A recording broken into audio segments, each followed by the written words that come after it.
अब बताओ इसमें से कौन सी डिस्कस करनी? सेकंड वाला होता है।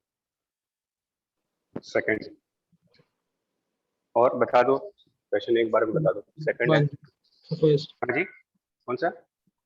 First first first fifth fifth third एक मिनट कर रही हूँ, थोड़ा सा सुन नहीं पाते। फिफ्थ किसी ने बोला है क्या? Yes sir.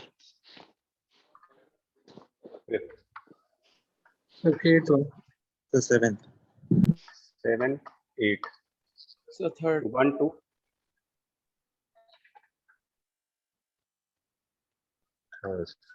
सर सिक्स्थ सारे ही हो गए फिर तो यार, बच गए। 1 2 3 5 6 7 8 9 और 12 सर 10 11 सारे ही हो गए ना पतो। सर टफ थे थोड़ी। हम्म, हम्म। चलो देखते हैं, स्टार्ट करते हैं ठीक करके।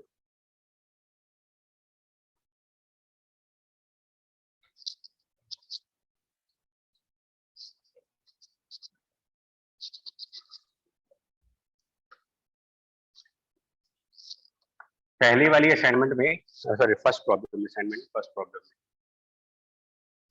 Ring of mass capital M दे रखा है, साथ में सामने उसके एक स्फीयर दे रखा है, उसका भी मास जो है वो √2m सेम रेडियस के हैं और इनके सेंटर टू सेंटर का डिस्टेंस 3r का दे रखा है।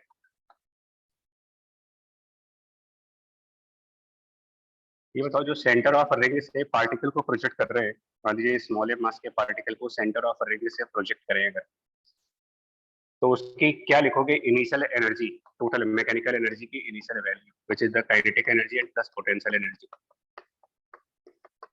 तो हाफ स्मॉल एम जो भी उसकी वेलोसिटी दी गई है क्वेश्चन में, उसका स्क्वायर हो जाएगा 3 टाइम्स gm/r इंटू के स्क्वायर।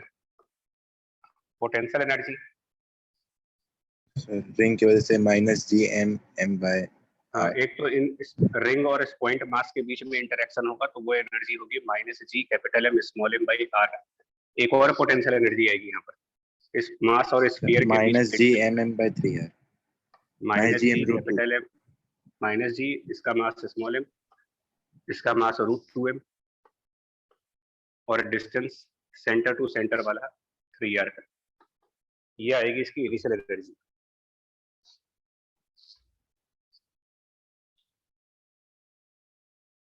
और for what maximum value of के, कुछ पूछ रहे थे? हाँ। कुछ बोल रहे थे क्या आप लोग? No sir. No sir. Final mechanical energy क्या लिखेंगे इसकी? क्वेश्चन पढ़ो, क्वेश्चन में लिखा है कि वो जो है वो स्फीयर की सेंटर तक पहुंच जाता है, तो फाइनल एनर्जी क्या लिखे?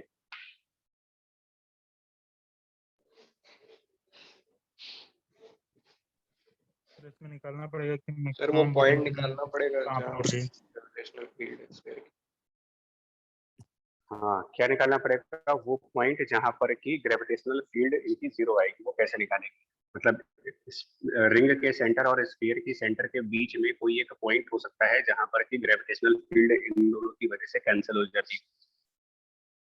तो वो डिस्टेंस अगर हम रिंग के सेंटर से x मान लेते हैं, तो यहाँ पर रिंग की ग्रेविटेशनल फील्ड, इसको तो हम बाद में कैलकुलेट करेंगे, उसका फॉर्मूला रिंग वाला G(M) small x by root of by, याद करें फॉर्मूला कुछ ऐसे होता है ना, r² plus x² to the power 3/2 gravitational field by the ring at this point. और वहां पर स्फीयर की जो ग्रेविटेशनल फील्ड आएगी वो G√2m अपॉन इसके सेंटर से यहाँ तक का डिस्टेंस। तो ये चेक करते हैं क्या वैल्यू आएगी इसमें से, क्या कोई रीजनेबल वैल्यू आ रही है, मतलब कि कोई वैल्यू ऐसी है जो x की इनको सेटिस्फाई कर दे।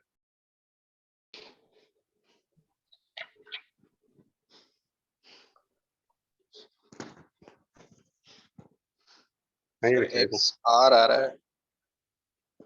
चेक करके देख लेते हैं, एक्स अगर आर आ रहा होगा तो ठीक है, तो चेक करना पड़ेगा एक्चुअल में, मतलब इसका जो सोल्यूशन है, क्योंकि सोल्यूशन लाना भी अपने आप में टफ है, तो hit and trial approach type की देख सकते हो। अगर एक्स बराबर आर है तो R square plus R square to the power 3/2 और एक्स बराबर आर। चेक करना होगा आपको कि क्या ये दोनों तरफ से X equal to R satisfy हो रहा है यहाँ पर।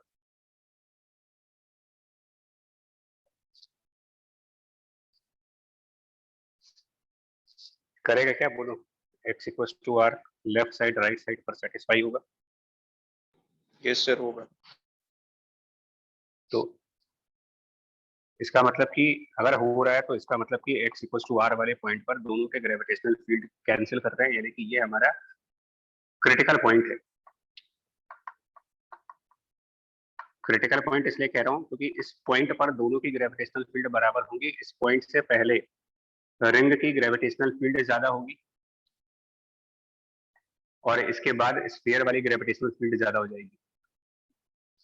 तो अगर हमारा मास इस क्रिटिकल पॉइंट को क्रॉस कर जाता है तो उसके बाद स्फीयर की ग्रेविटी की वजह से वो ऑटोमेटिकली यहाँ तक पहुंच जाएगा। तो हमें फाइनल मैकेनिकल एनर्जी इस क्रिटिकल पॉइंट पर निकालनी पड़ेगी, और क्रिटिकल पॉइंट पर हम ये मान लेंगे कि ये मास जीरो वेलोसिटी से आया। तो फाइनल मैकेनिकल एनर्जी में काइनेटिक वाला टर्म जीरो हो जाएगा, लेकिन पोटेंशियल वाली टर्म ना, रिंग की वजह से इस पॉइंट पर पोटेंशियल, तो minus G capital M small M upon ring के एक्सिस पर जब पॉइंट होता है तो आप यहाँ root of r square plus x square रखते हो, और स्फीयर की वजह से वहां पर निकालेंगे तो माइनस जी रूट 2m स्फीयर का मास, पार्टिकल का mass small M upon centre से उस पॉइंट का डिस्टेंस 3r माइनस एक्स। अगर x इक्वल टू आर रखते हैं तो फिर उसके बाद आ जाएगा आंसर, और दोनों एनर्जी कंजर्व पर आते हैं।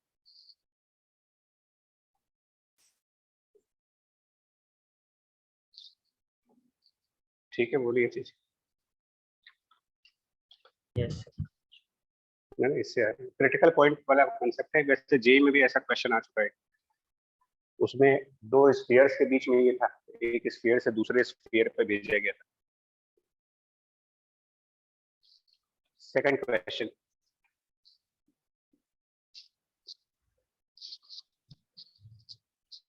सेकंड वाले में पहले वाले कंटेनर में सिर्फ लिक्विड है मेरे ख्याल से, दो कंटेनर्स ए और बी दे रखे हैं। Container A contains only water while B container जो है contains some amount of the water and a small conducting solid sphere। तो जो हमारा कंटेनर ए है, अगर हम इसकी बात कर ले सपोज दैट, जिसमें सिर्फ वाटर है और उसका कुछ मास होगा, मान लीजिए एम मास वगैरह जो भी है, इसकी अपनी एक स्पेसिफिक हीट होगी SW मान लेते हैं।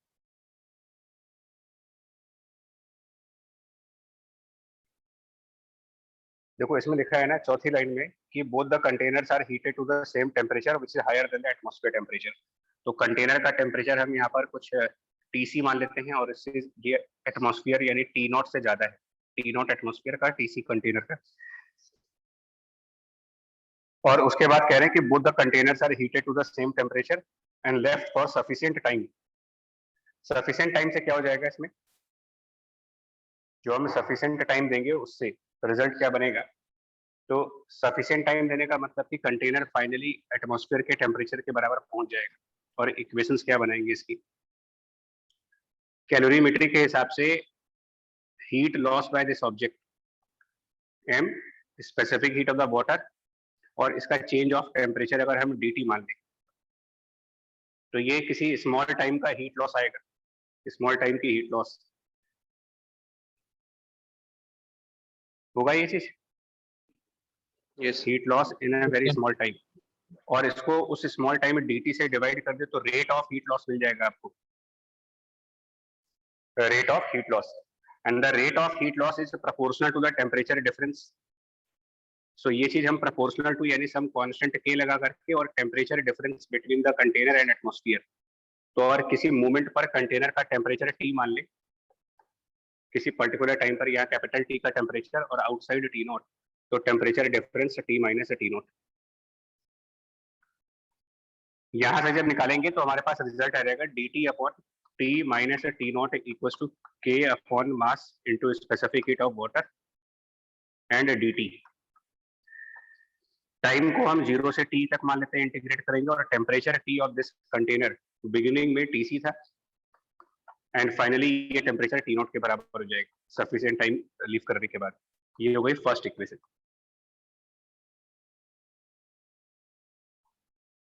सिमिलरली जब सेकंड वाले कंटेनर के लिए इक्वेशन लिखेंगे तो सेकंड वाले कंटेनर में कंटेनर के साथ उसके अंदर एक स्फीयर भी है, दोनों के सेम मासेस हैं। तो उसमें फर्क ये आएगा कि सेकंड कंटेनर की लेफ्ट हैंड साइड में, मतलब यहाँ पर तो सिर्फ वाटर का कूलिंग हो रहा है, उसमें वाटर और स्फीयर दोनों का साइमल्टेनियस कूलिंग आएगी। तो यहाँ पर चेंज आएगी। लेफ्ट हैंड साइड पर for the second container mass of water into specific heat of water plus mass of the sphere and specific heat of that sphere, और बाकी का टर्म सिमिलर आएगा। dt by dt will be k times t minus t0। तो k भी तो change होना चाहिए। Proportionality constant. Yes sir. हाँ, तो जो हम लोग ने कैसे डेरिवेशन किया था उसमें k की वैल्यू ही कुछ उसके स्पेसिफिक हीट और सिग्मा इन सब के टर्म्स में आती है। नहीं वो आती है, लेकिन अगर आप देखें तो जो दोनों कंटेनर्स हैं वो तो सिमिलर है ना। सराउंडिंग में जो हीट जाएगी वो तो वाया कंटेनर्स जाएगी। लेकिन जिसमें स्फेयर है सर उसके लिए तो मतलब उसमें दो चीजें हैं तो ना, वाटर रेडिएशन भी। थोड़ी हो रहा है, वो तो जो आप कह रहे हो वो रेडिएशन वाला कंसेप्ट है ना यार। ये तो आप कंडक्शन वाला कंसेप्ट लगा रहे हो कि जो हीट ट्रांसफर होती है वो टेम्परेचर डिफरेंस के ही प्रपोर्शन में चलती है। हमको रेडिएशन का मोड तो लगा नहीं रहे इसके अंदर। Yes sir. ये heat transfer by the conducting walls of this container, ये है बेसिकली कंडक्टेंस वाला मोड है। और उसमें तो जो ये वॉल्स होंगी जहां से हीट अंदर से बाहर जाएगी, तो ये वॉल तो दोनों कंटेनर्स में सिमिलर है। यस है ना, इसलिए कह रहे हैं।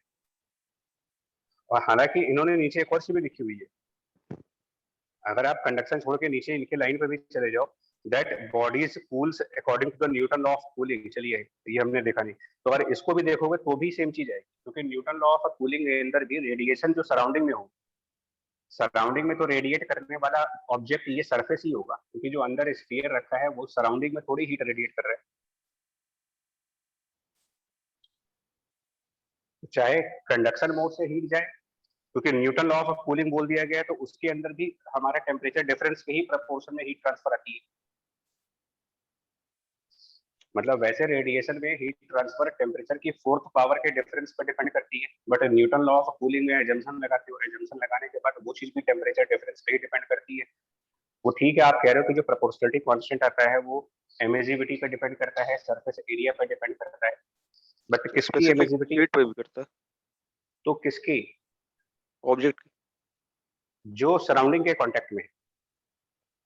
यस ये समझाना था, सराउंडिंग के कांटेक्ट में आपका कंटेनर ही है, स्फीयर डायरेक्टली सराउंडिंग के कांटेक्ट में नहीं।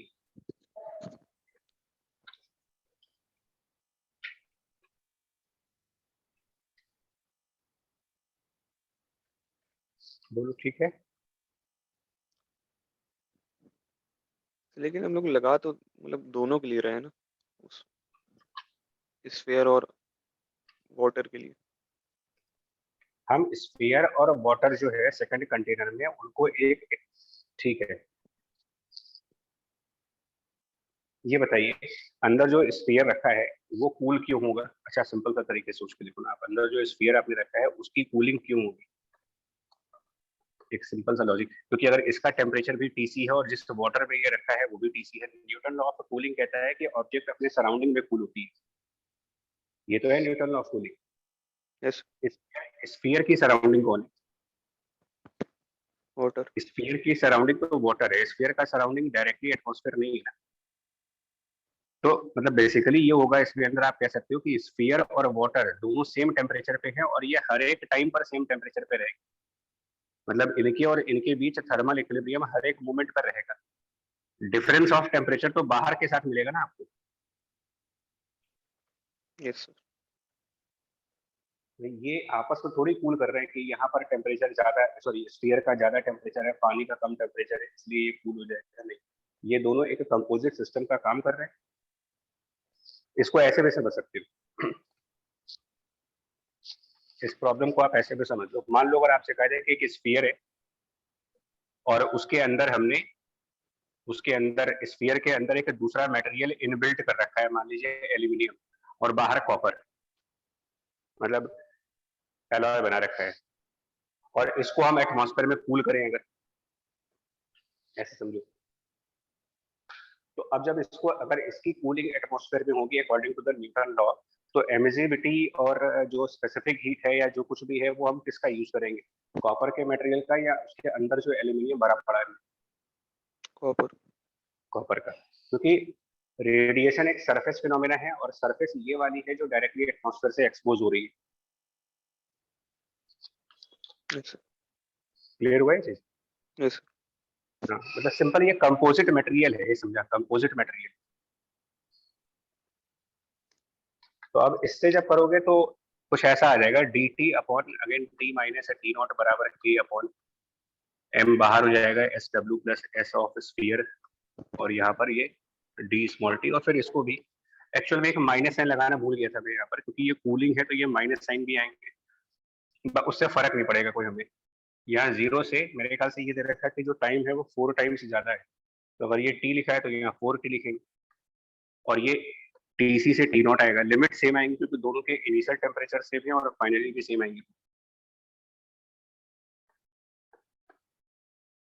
अब इससे करके देखो उसमें क्या आंसर बनता है।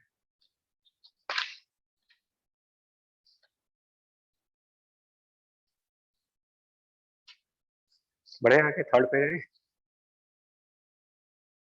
Yes.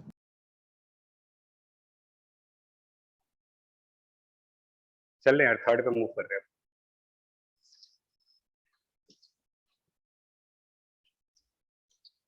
थर्ड वाले में ये फ्लूइड मैकेनिक्स में एक टॉपिक होता था जिसको हम लोगों ने लेक्चर्स में किया है, फिटेड ट्यूब करके। इसमें क्या करते हो, जैसे कि इसकी वर्किंग किस तरीके से होती है ना,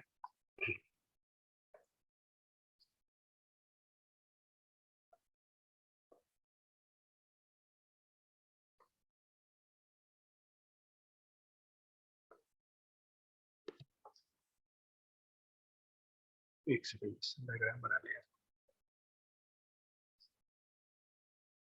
यहाँ पर ये जो हॉरिजॉन्टल पाइप हम देख रहे हैं, इस हॉरिजॉन्टल पाइप में कोई लिक्विड फ्लो कर रहा है यहाँ पर, और कितनी डेंसिटी का लिक्विड फ्लो कर रहा है इसमें, तो वो सब क्वेश्चन में दिखा होगा।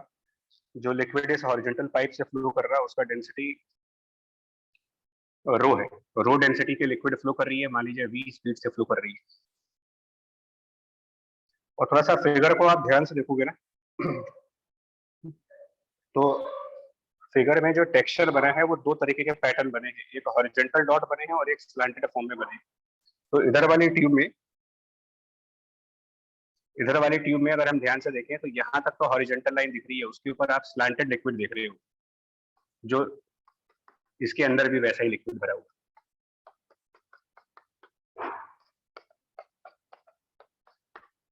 और ये जो डॉटेड ऐसे हॉरिजॉन्टल डॉट्स बना रखे हैं, हॉरिजॉन्टल डैश लाइंस, ये यहाँ पर कुछ ऊपर तक आई हुई है, और ये लेवल आपका डेल्टा एच, और यहाँ पर भी आपका वही सेम लिक्विड है, ऐसे वाला स्लैंटेड वाला।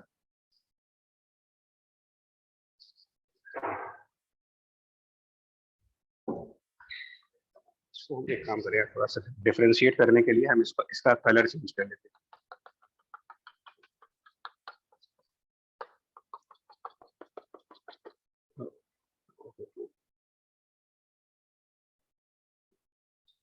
बस यहाँ पर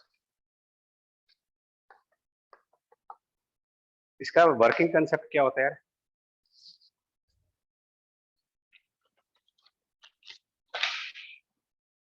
किसी को पता है क्या तुम में से वर्किंग कंसेप्ट इसका जो होता है? वही प्रेशर डिफरेंस बर्नौली लगा के। आप बर्नौली लगाते हो, लेकिन इसमें क्या होता है कि जो ये अंदर इसके वो होता है उसको रेस्ट पे मान लेते हैं, मतलब लिक्विड को। ये रेस्ट पे ही होगा, क्योंकि ये एक्चुअली मैनोमीटर में इक्विलिब्रियम्स होते हैं। जो मैनोमीटर है यहाँ पर कोई मोशन नहीं हो रही होती, तो ये जो इतना लिक्विड आप देख रहे हो इनसाइड द मैनोमीटर, ये स्टेशनरी लिक्विड है। इनसाइड मैनोमीटर स्टेशनरी है, बाकी यहाँ से फ्लो हो रहा है। तो मान लेते हैं, देखो रूल बड़ा ध्यान से देखना आप क्या कर रहे हैं। ये जो ट्यूब है इसके जस्ट ऊपर हम प्रेशर को P1 मान लेते हैं, यहाँ कहीं पर प्रेशर की वैल्यू P1, और इसके एग्जैक्टली सामने वाले पॉइंट यानी यहाँ पर हम प्रेशर को P2 मान लेते हैं। इस पॉइंट का प्रेशर आप P2 डिफाइन कर लो, क्योंकि बर्नौली लगाने के लिए जो 2 पॉइंट हमें चूज करने होते हैं वो सेम लिक्विड के होने चाहिए। तो यहाँ पर भी वही लिक्विड है, यहाँ पर भी सेम लिक्विड है, तो सेम लिक्विड के 2 पॉइंट्स के बीच में बर्नौली प्रिंसिपल लगाएंगे। बट ये वाला लिक्विड स्टैग्नेंट है, स्टेशनरी है, और यहाँ पर लिक्विड जो है वो फ्लो कर रहा है सर्टेन स्पीड ऑफ v, और ये दोनों सेम हॉरिजॉन्टल लेवल पर है। तो बर्नौली वाली इक्वेशन में जो रो जी एच का टर्म है वो कैंसिल हो जाएगा, तो P1 plus half rho v square equals to the pressure at this point P2। ये हमारा फर्स्ट इक्वेशन बनेगी। दूसरी इक्वेशन कौन सी बनाएंगे, देखो सेकंड इक्वेशन जो बनेगी, मान लेते हैं कि ये वाला पॉइंट है, ये जो जहां डेल्टा एच लिखा हुआ है, ये डेल्टा एच के बॉटम वाला पॉइंट। सपोज ये पॉइंट यहां से, इस पॉइंट से कुछ h1 डिस्टेंस नीचे है,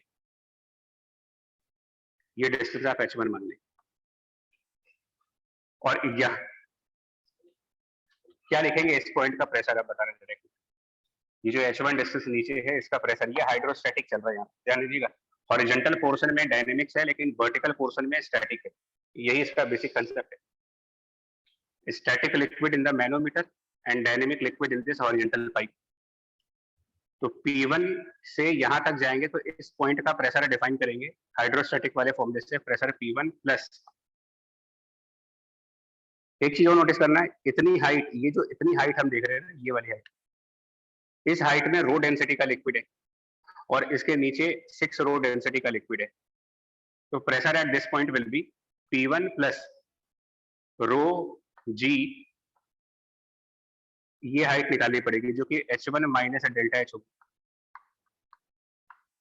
एंड प्लस उसके बाद ये 6 रो डेंसिटी वाला है, तो 6 rho into G into delta H, pressure at this point.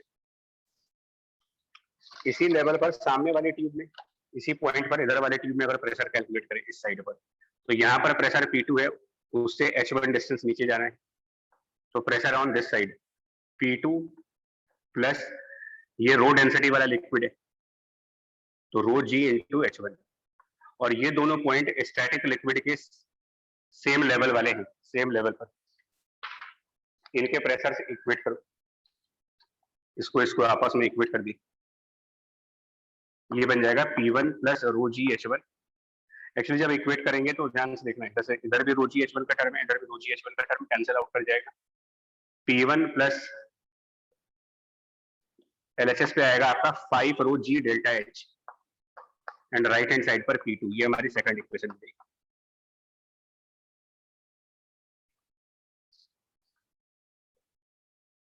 Clear हुआ है ये चीज? Yes. पाइपेट ट्यूब में, हाँ, इसमें बस ये ध्यान रखना, हॉरिजॉन्टल पाइप में डायनेमिक्स चलती है और मैनोमीटर के अंदर सब स्टैटिक चलता है।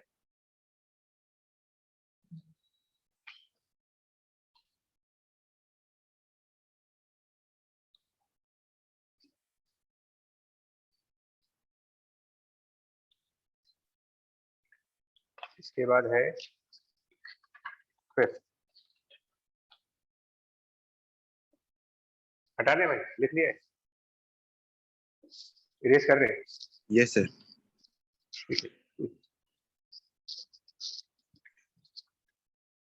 फिफ्थ वाले में कुछ इस तरीके से दिखाना कि वैसे ये फॉर्मूले बेस्ड पे ही है, स्टिल लिखो।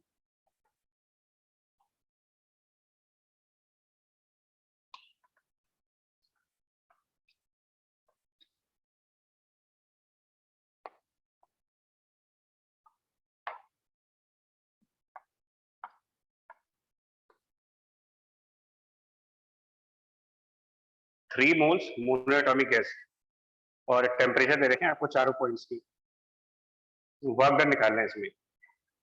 चलिए, ये प्रेशर वर्सेस टेम्परेचर ग्राफ है। प्रोसेस नंबर 1 को आइडेंटिफाई करो, कौन सा आएगा। ये straight line graph passing through origin, मतलब कि pressure and temperature, pressure temperature यहाँ पर प्रोपोर्शनल आए, प्रेशर टेम्परेचर प्रोपोर्शनल है, इसका मतलब ये प्रोसेस आइसोकोरिक है। निकालना क्या है वर्क ना, तो यहाँ तो वर्क 0 हो गया प्रोसेस 1 2 में, एंड सिमिलरली जो प्रोसेस 3 है ये भी आपका आइसोकोरिक प्रोसेस है, यानी यहाँ पर भी वर्क डन 0 3 4। प्रोसेस 2 3 आइसोबैरिक है, तो आइसोबैरिक प्रोसेस 2 3 का work done in isobaric process is simply nr delta T. वैसे तो p डेल्टा भी होता है बट उसको nr डेल्टा टी भी कर सकते हो, निकाल सकते हैं। टेम्परेचर 2 पॉइंट पर भी दे रखा है, टेम्परेचर 3 वाले पॉइंट का भी दे रखा है क्वेश्चन, नंबर ऑफ मोल भी दे रखे, एंड मतलब delta T is temperature at 3 minus temperature at 2। Similarly work done process 4 1 का निकालोगे तो nr temperature at 1 minus temperature at 4। कर लोगे इसके आगे या और बताए? सीधा सा है वैसे ही। ये सर हो जाएगा। ठीक है, मूव करते हैं आगे 6th क्वेश्चन पे।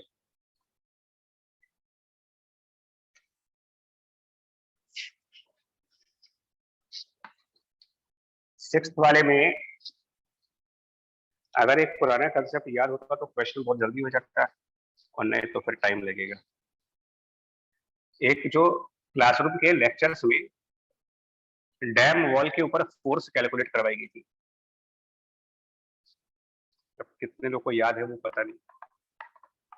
रो G B H square by 2। हाँ, मैं उसके अलावा उसमें एक और पॉइंट बताया था कि जो डैम वॉल्स होती हैं, मतलब जो वर्टिकल वॉल्स होती हैं, उनका सेंटर ऑफ प्रेशर मतलब कि फोर्स नीचे से लगती h/3 कहाँ पर है? h/3। हाँ, तो ये जो अगर h हाइट है मान लो, तो आपको और फ्लूइड के रिवीजन क्लास में भी बताया था 12th बैच पे कि जब आपका कोई एक वर्टिकल सरफेस होगा, है ना, अगर सरफेस वर्टिकल है तो उसका फोर्स डायरेक्टली आप average pressure multiplied by area से निकाल सकते हो। तो h हाइट के करस्पॉन्डिंग एवरेज प्रेशर कितना मिलेगा?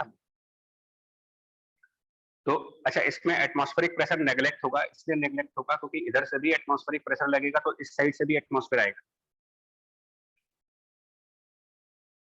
Yes sir. वर्टिकल साइड पर इधर से भी एटमॉस्फेयर का प्रेशर होगा तो इधर वाली साइड से भी एटमॉस्फेयर का प्रेशर होगा। दोनों साइड के एटमॉस्फेरिक प्रेशर तो कैंसिल हो जाएंगे, लेकिन जो फ्लूइड का मतलब लिक्विड का एक्स्ट्रा प्रेशर है वो ओवर द हाइट h उसकी एवरेज वैल्यू रो जी h/2 आई।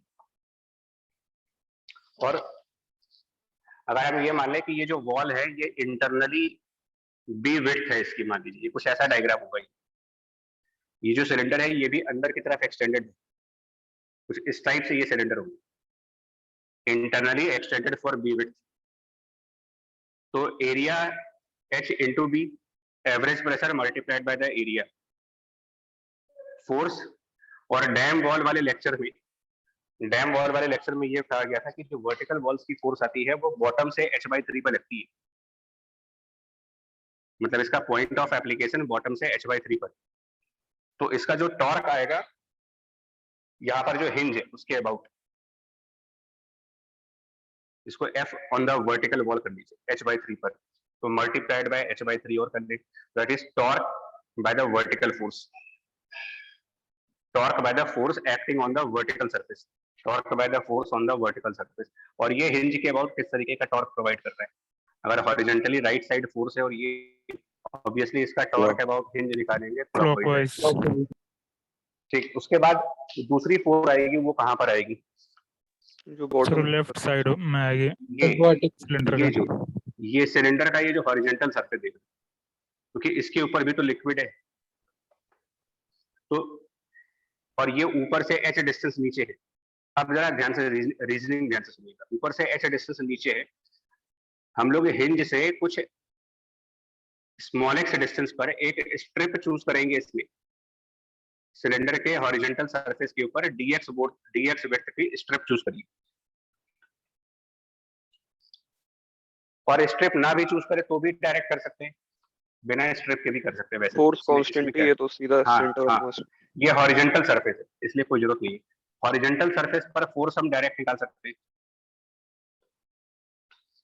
तो FH मतलब कि force on the horizontal surface, और इसका टॉर्क हिंज के अबाउट देखोगे तो एंटी क्लॉकवाइज आएगा। और इसकी टॉर्क कैसे निकालेंगे? तो torque by the horizontal force will be, कितने एरिया पर ये फोर्स काम कर रही है, तो B into R। R और अंदर B, B into R area and pressure is rho GH. Pressure multiplied by the area force हो गया, और हॉरिजॉन्टल सरफेसेस की फोर्स उनके मिड पॉइंट पर लगती है, बिकॉज प्रेशर यूनिफॉर्मली डिस्ट्रीब्यूट होता है यहाँ पर, तो उसका मिडिल पॉइंट हिंज से r/2 डिस्टेंस पे होगा, सो इनटू r/2 इसकी टॉर्क आई। क्रिटिकल केस में ये दोनों टॉर्क बैलेंस करने होंगे। क्वेश्चन में कुछ लिखा हुआ है कि just above to open clockwise, तो जस्ट ओपन का मतलब अभी ओपन हुआ नहीं है, ओपन होने वाला है, तो ये दोनों टॉर्क हम आपस में बैलेंस कर देंगे, आंसर आ जाएगा। बढ़े आगे। और सर जब ये ओपन होगा और जब लिक्विड थोड़ा फ्लो होगा तो ये फिर से बंद हो जाएगा ना अपने आप, जब लिक्विड फ्लो होगा ऊपर के कुछ हाइट? अब ये नहीं बता सकते यार, क्योंकि वैसे क्यों, किस लॉजिक? सर कुछ हाइट कम होगी जैसे लिक्विड के फ्लो होने की वजह से, तो टॉर्क जो क्लॉकवाइज टॉर्क है वो कम हो जाएगा। मतलब ये अपना इक्विलिब्रियम रिस्टोर कर लेगा, ये कह सकते हैं। यस सर, ऐसे कुछ। ठीक है, बट हाँ सर इसमें जो बॉटम स्फेरिकल सरफेसेस है उसमें दोनों तरफ से जो टॉर्क लगेगा वो बैलेंस कर जाएगा, इसलिए उसको नहीं लिया। नहीं एक्चुअली उससे टॉर्क आएगी ही नहीं, क्योंकि ये सिलेंड्रिकल सरफेस है, ध्यान दीजिएगा। लिक्विड की फोर्स नॉर्मल कांटेक्ट फोर्स होती है जो कि परपेंडिकुलर टू द सरफेस आती है, तो ये जो सिलेंड्रिकल सरफेसेस देख रहे हो इनमें फोर्सेस परपेंडिकुलरली, यानी कि सिलेंडर के परपेंडिकुलर फोर्स लगेंगी, जो एक्सटेंड करोगे तो पॉइंट ऑफ हिंज से ही पास होंगे। Yes. तो ये फोर्सेस क्योंकि हिंज से पास होंगी, इसीलिए सिलेंड्रिकल वॉल पे लगने वाली फोर्सेस एक तो आपस में बैलेंस भी हो जाएंगे, वो भी एक रीजन है, बट वैसे कह सकते हो कि इनका जो लाइन है, लाइन ऑफ फोर्स, वो हिंज से पास हो रही है, इसलिए ये कोई टॉर्क जनरेट नहीं कर पाएंगे। Yes. सर ये जो फिगर है सर, इसमें ये समझ गया था सर, गेट कौन सा है? ये तो प्रॉब्लम है थोड़ा समझने में इसको, ये फिगर विजुअलाइज करने पर तो समझ में आता है। ये पूरा ही गेट है एक्चुअली, गेट जो है वो डिजाइनर गेट, उसमें एक वर्टिकल वॉल है और नीचे सिलेंडर भी, स्टाइलिश गेट बना हुआ है। सब एक साथ पूरा स्ट्रक्चर ही गेट है, पूरा स्ट्रक्चर ही गेट है। अच्छा, ओके सर। मॉड्यूलर है। सर इसमें सर एक चीज पूछनी थी कि सर जैसे स्फेरिकल सरफेस जब होते हैं तो उसमें अगर हमें फोर्स निकालना हो तो उसका प्रोजेक्टेड एरिया लेते हैं? नहीं, स्फेरिकल सरफेस के फोर्स को निकालने में प्रोजेक्टेड एरिया तब लेते हैं जब उस स्फेरिकल सरफेस पर प्रेशर यूनिफॉर्मली काम कर रहा हो।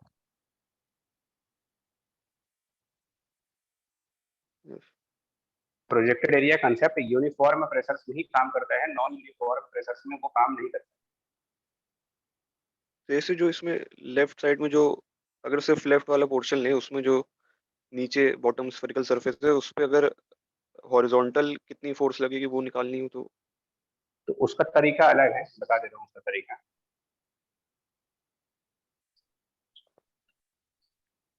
ट्वेल्थ, और एक बार बता दें, 12th के बैच में एक रिव्यू क्लास है, उसको एक बार देख लेना, उसमें ये सारा कंसेप्ट डिटेल्ड में है, मतलब हमने नॉन कैलकुलस मेथड बनाए सारे,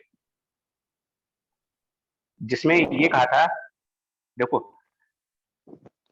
क्विकली इसको बता रहे, आपके पास सरफेस दो कैटेगरीज की हो सकती है। सरफेस या तो बिल्कुल फ्लैट यानी कि प्लेन सरफेस हो सकती है, या फिर सरफेस कर्व हो सकती है। फ्लैट सरफेस दो तरीके से हो सकते हैं, या तो वर्टिकल या तो हॉरिजॉन्टल। तो उस रिवीजन में ये बताया गया था कि अगर फ्लैट सरफेस वर्टिकल है तो उसका फोर्स कैलकुलेट करने के लिए हम उस वर्टिकल सरफेस के एवरेज प्रेशर को एरिया से मल्टीप्लाई करते हैं, और अगर हॉरिजॉन्टल है तो हॉरिजॉन्टल सरफेस पर प्रेशर यूनिफॉर्म चलता है, इसलिए directly pressure multiplied by area कर देते हैं।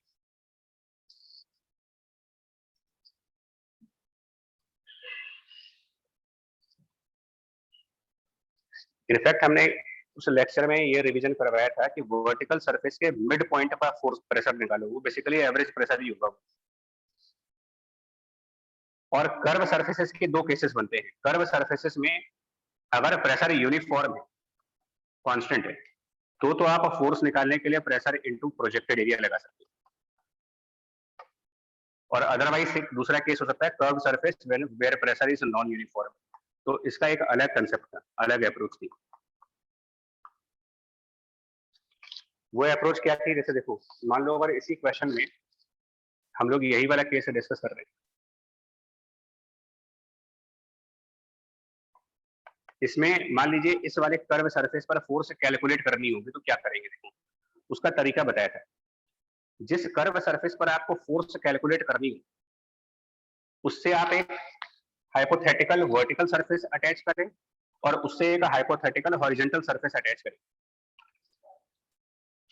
हमें जिस कर्व सरफेस पर फोर्स निकालना है हम क्या करेंगे, उस कर्व सरफेस के साथ मतलब एक तरीके से उस कर्व सरफेस का प्रोजेक्शन वर्टिकल साइड पर और उस कर्व सरफेस की प्रोजेक्शन हॉरिजॉन्टल साइड पर, और इन दोनों के फोर्स अलग अलग कैलकुलेट करो। कर्व सरफेस को वर्टिकल पे प्रोजेक्ट करिए, कर्व सरफेस को हॉरिजॉन्टल पे प्रोजेक्ट करो, और अब ये वाले कंसेप्ट लगा लो, क्योंकि जो प्रोजेक्टेड एरियाज होंगे वो फ्लैट एरियाज होंगे। अब बताओ ये आर रेडियस है, तो यहाँ पर एवरेज प्रेशर कितना होगा इस पूरे वर्टिकल सरफेस की एवरेज प्रेशर। एवरेज प्रेशर कैसे निकालते हैं, इस वर्टिकल सरफेस का जो सेंटर पॉइंट है वहां का प्रेशर निकालो कितना आएगा, pressure at the centre of this vertical surface. तो इसका सेंटर ऊपर से कितना डिस्टेंस नीचे आएगा as per the diagram, as per the diagram h plus r by 2। h plus r by 2। तो रो जी h plus r by 2 pressure at the centre and this projected area.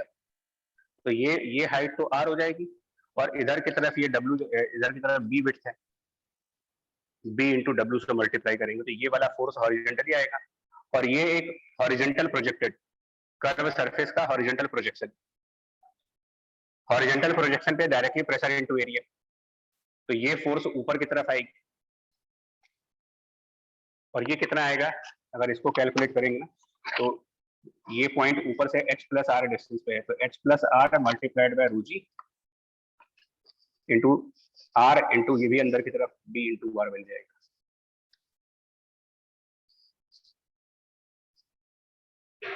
यही इस कर्व सरफेस के force है, मतलब liquid इस curve surface पे जो force लगाएगी उसका हॉरिजॉन्टल कंपोनेंट ये है और उसका वर्टिकल कंपोनेंट इतना है।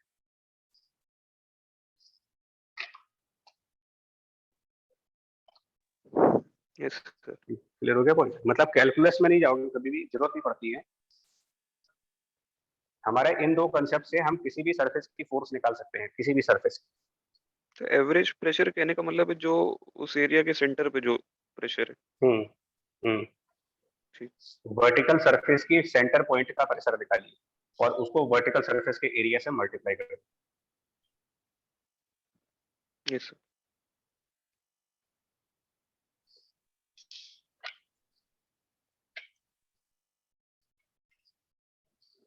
हटा दें इसको। Yes sir. Yes.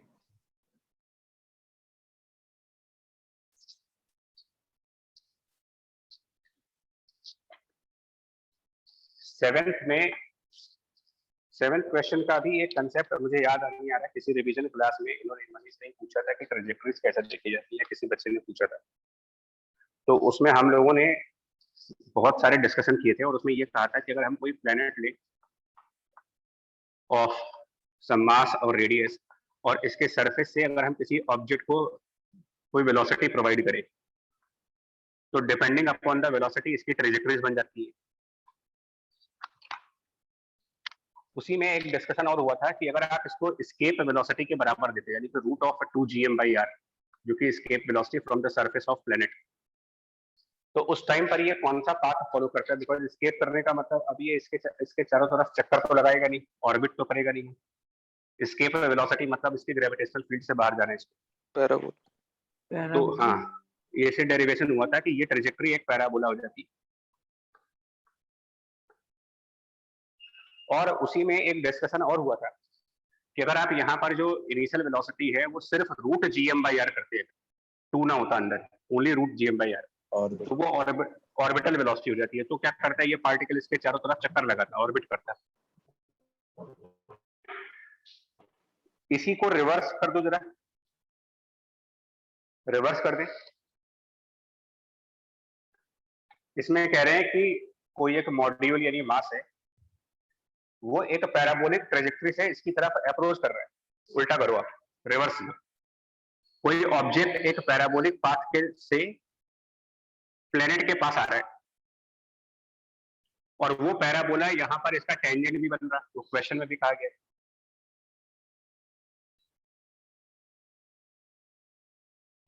At the moment of maximum approach. Maximum approach का मतलब जब वो पार्टिकल प्लेनेट के सबसे नियरेस्ट आ चुका है, तो सबसे नियरेस्ट अगर कोई पार्टिकल यहाँ से आ रहा है और वो इस प्लेनेट को अप्रोच करेगा, तो मैक्सिमम अप्रोच यही वाला पॉइंट होगा, नियरेस्ट पॉइंट। वहां पर पैराबोला टेंजेंट आ गया। तो रिवर्स कर दो आप पूरी कहानी को, तो कितनी वेलोसिटी से इसको अप्रोच करेगा ये, अगर हम उल्टा चले, बाहर से कोई आया तो कितनी वेलोसिटी से अप्रोच किया होगा हम लोगों ने, तो यही वाला आंसर आ जाएगा, √2gm/r, यानी ये अप्रोच वेलोसिटी देगी। अब हम इस अप्रोच वेलोसिटी को कितना चेंज कर दें ताकि ये ऑर्बिटल वेलोसिटी बन जाए, यही क्वेश्चन था उसने। 1/√2 से इसको रिड्यूस करना है, तो कितने टाइम्स रिड्यूस कर दें ताकि ताकि ताकि अप्रोच करने के बाद ये इसके चारों तरफ ऑर्बिट करे। तो ऑर्बिटल, इसको ऑर्बिटल वेलोसिटी में कन्वर्ट करने के लिए 1/√2 से इसको डिवाइड करना पड़ेगा। ठीक है, तीसरी लाइन में एक वर्ड गलत हो गया है, the approach rocket reduces, radius लिख दिया वहां पर। The approach rocket reduces the speed of module to 1/√k times the initial speed. तो k की वैल्यू 2 आ गई।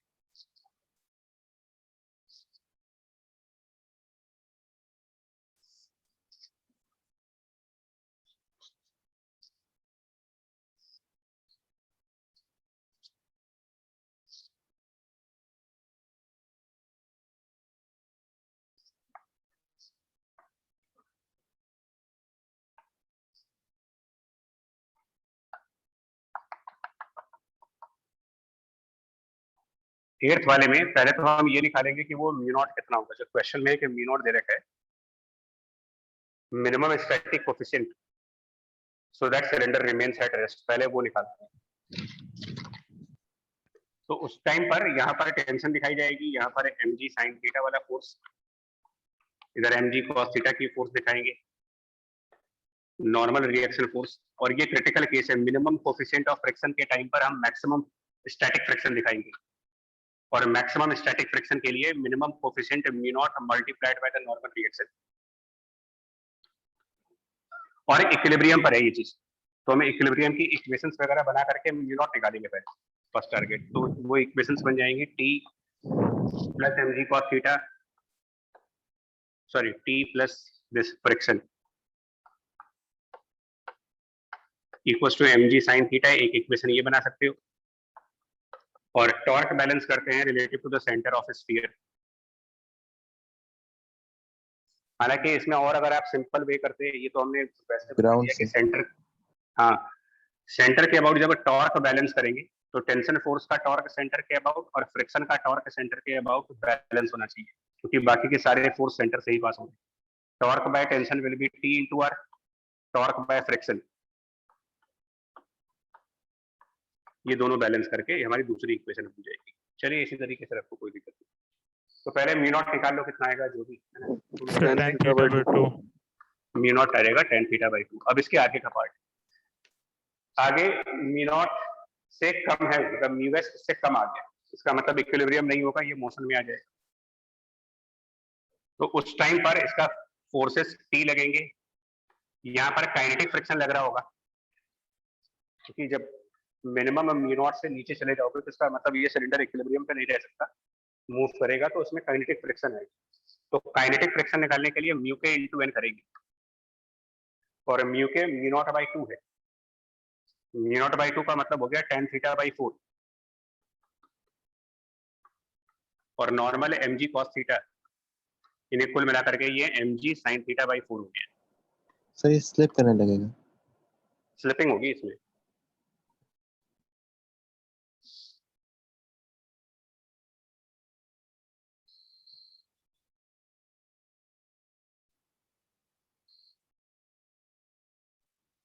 तो ये फ्रिक्शन ऊपर इसीलिए लगा है ना, क्योंकि स्लिपिंग मतलब बैकवर्ड हो रही नीचे की तरफ।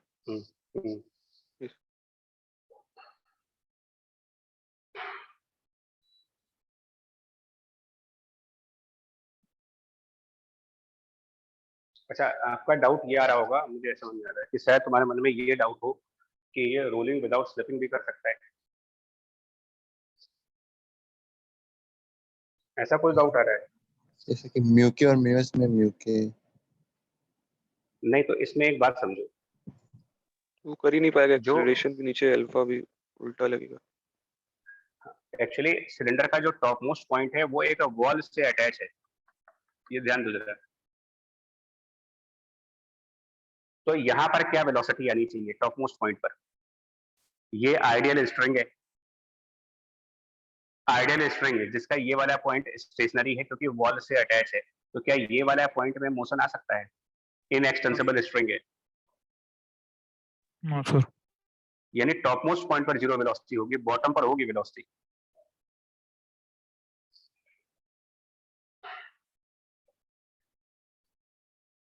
नहीं आया समझ में ये पॉइंट? टॉप मोस्ट में 0 हो गई तो नीचे तो होगी। यानी ये यहाँ पर जीरो वेलोसिटी है, इसका मतलब क्या होगा कि अगर इसमें मान लीजिए एक्सेलरेशन सेंटर ऑफ मास का नीचे की तरफ हुआ सपोज, तो अल्फा कुछ ऐसे जाएगा ताकि यहाँ पर वेलोसिटी जीरो आए, यहाँ पर टेंजेंशियल एक्सेलरेशन जीरो आए टॉप पॉइंट पर, क्योंकि ये पॉइंट वॉल से कनेक्टेड है और वॉल तो मूव कर नहीं रही है, तो ये वाले पॉइंट में भी कोई टेंजेंशियल मोशन नहीं हो सकता। और जब ऐसा होगा कि ए इस तरफ होगा और अल्फा ऐसे होगा, तो यहाँ पर ट्रांसलेटरी एक्सेलरेशन और अल्फा की वजह से जो टेंजेंशियल एक्सेलरेशन आएगी वो दोनों नीचे की तरफ इधर आएंगे, डाउन द प्लेन जाएंगे, तो ये point down the plane slip करेगा जिसके अगेंस्ट में काइनेटिक फ्रिक्शन दिखाओगे।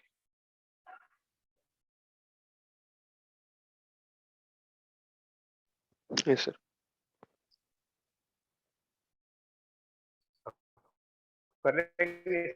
आगे बहुत है यस सारे आंसर आ जाएंगे।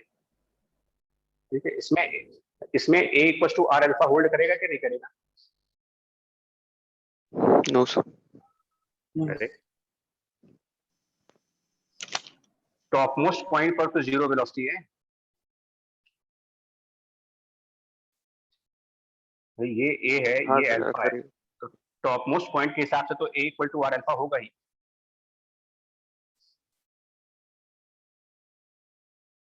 हाँ सर, मैग्नीट्यूड तो बराबर होगी।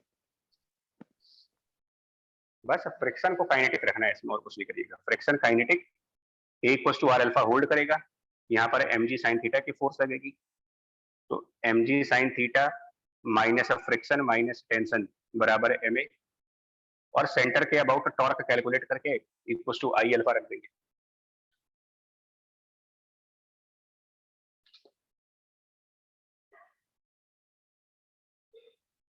देख लेना, नहीं होगा तो फिर बता देना, वैसे हो जाना चाहिए इतने से। तुम्हें जो आंसर मैंने बोले, जो आंसर बोले उसको भी ध्यान से देखो ना, जो ए और अल्फा के आंसर दिए हैं क्या वो आंसर देख करके नहीं लग रहा है ए इक्वल टू आर अल्फा लिखा होगा वहां पर?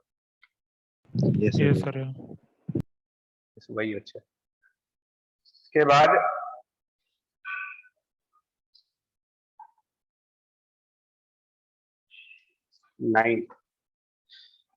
नाइन तो यार बहुत ही एलिमेंट्री लेवल की चीज है, देखो उसको तो रिवीजन ना हो।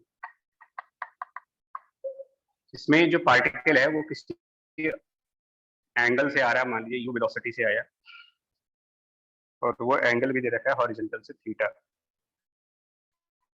इसका मतलब कुल मिलाकर के जो पार्टिकल कोलाइड हुआ उसकी horizontal velocity you cos theta है और रॉड के पैरेलल वाली वेलोसिटी यू sin थीटा है, और ये कैपिटल एम जो कि रेस्ट पे। कोलिजन के बाद रॉड अपने हिंज पॉइंट के अबाउट कुछ ओमेगा वेलोसिटी से रोटेट होगा। थ्योरी रिकॉल करो जरा, जब कोई पार्टिकल किसी एंगल पर किसी सरफेस को कोलाइड करे, ये पार्टिकल जब इस रॉड के सरफेस से कोलाइड करेगा तो इनमें से कौन सी वेलोसिटी इसकी चेंज करनी चाहिए कोलिजन की वजह से, मतलब इंपल्स कौन सी डायरेक्शन में जाएगा? यू कॉस्ट हॉरिजॉन्टल इंपल्स आएगी ना, क्योंकि जब ये और ये आपस में कांटेक्ट में आएंगे तो ये नॉर्मल फोर्स लगाएंगे एक दूसरे के ऊपर, यानी कि पार्टिकल का यू sin थीटा वाला कंपोनेंट कोलिजन के बाद भी एज इट इज रहेगा, लेकिन पार्टिकल की ये जो horizontal velocity u cos theta है ये बदल जाएगी। मान लीजिए ये रिवर्स डायरेक्शन में कुछ v1 हो गई, u cos थीटा रिवर्स हो गया, एज्यूम कर लेते हैं, और ये ओमेगा से रोटेट कर गया। और पार्टिकल ने रॉड के जिस पॉइंट को टारगेट किया था, पार्टिकल ने रॉड के जिस पॉइंट पर कोलिजन की है, वो पॉइंट कोलिजन के बाद जो उसकी वेलोसिटी आएगी वो आएगी a plus B omega, because ये पॉइंट हिंज से a प्लस बी डिस्टेंस पे है। और ये इसलिए कहते हैं कि जो रेस्टिट्यूशन की इक्वेशन लगाते हो ये इसी पॉइंट के ऊपर लगाई जाती है जिस पॉइंट पर पार्टिकल का कोलिजन होता है। पार्टिकल ने रॉड के जिस पॉइंट को हिट किया होगा उसी पॉइंट की वेलोसिटी का यूज करोगे रेस्टिट्यूशन की इक्वेशन लिखते समय। और रेस्टिट्यूशन की इक्वेशन होती है सेपरेशन वेलोसिटी। तो separation between the particle and point of rod where the particle collide with the rod, तो इन दोनों की सेपरेशन वेलोसिटी वो लिखेंगे v1 plus a plus B omega, एक अपोजिट जा रहे हैं। और approach velocity u cos theta, ये हमारी फर्स्ट इक्वेशन। दूसरी इक्वेशन है हिंज के अबाउट। हिंज वाले ऑब्जेक्ट्स में ये कहा गया था कि conservation of angular momentum hinge point के अबाउट लगाइए। कोलिजन से पहले वाला angular momentum m into you cos theta and distance from the hinge. Collision के बाद की एंगुलर मोमेंटम, पार्टिकल रिवर्स हो गया तो m v1 again a plus B, लेकिन यहाँ माइनस साइन लगाएंगे क्योंकि वेलोसिटी का डायरेक्शन चेंज हो रहा है। और प्लस रॉड की एंगुलर मोमेंटम हिंज के about, moment of inertia into omega. Moment of inertia parallel axis theorem से लगाओगे, रॉड के सेंटर के अबाउट मोमेंट ऑफ इनर्शिया लिखेंगे ml स्क्वायर बाय 12, और रॉड के सेंटर से ये a डिस्टेंस ऊपर है, parallel axis theorem and then omega. ये हमारी सेकंड इक्वेशन बनेगी।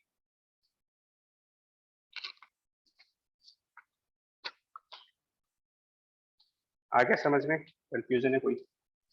तो इसमें हिंज रिएक्शन लगेगा, इस वजह से ही लीनियर मोमेंटम कंजर्व नहीं कर सकते। हाँ, लीनियर मोमेंटम हिंज वाले क्वेश्चंस में कंजर्व नहीं कराते। यस, रेस्टिट्यूशन की इक्वेशन लगाएंगे और कंजर्वेशन ऑफ एंगुलर मोमेंटम भी हिंज के अबाउट ही कंजर्व कराना होता है।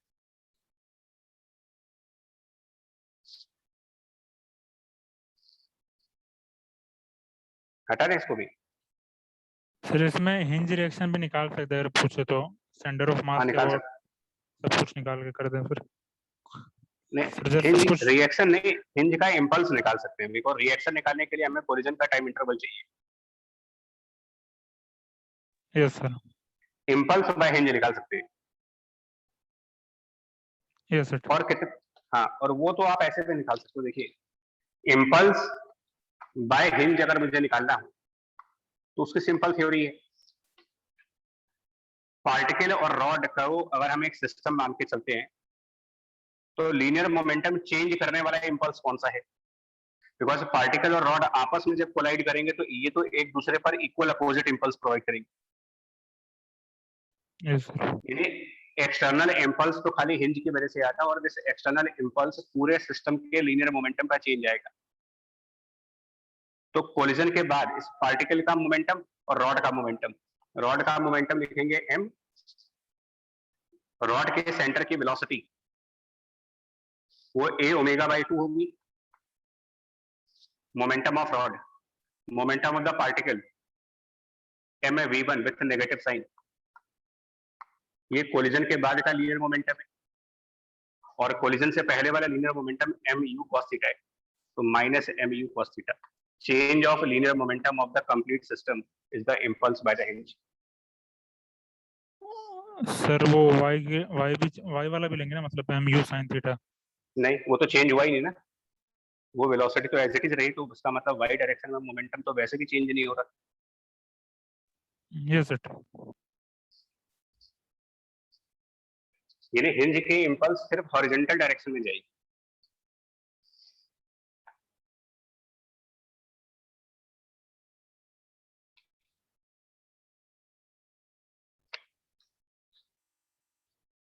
हटा दें भाई इसको, लिख यस दिया सर। और समझ आ गया तो हटा दें इसको।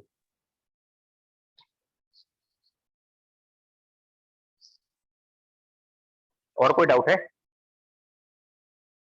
No sir.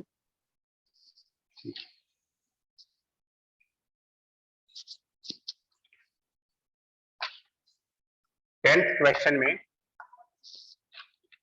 क्वेश्चन को तो ध्यान से आप लोग पढ़ो, उसमें सब कुछ स्मूथ दे रखा है, स्मूथ हॉरिजॉन्टल।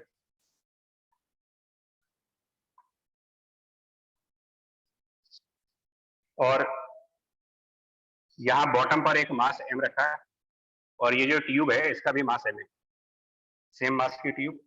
और उसके बाद स्टार्टिंग में इनिशियल मोमेंट पर इस ट्यूब को एक हॉरिजॉन्टल वेलोसिटी प्रोवाइड की।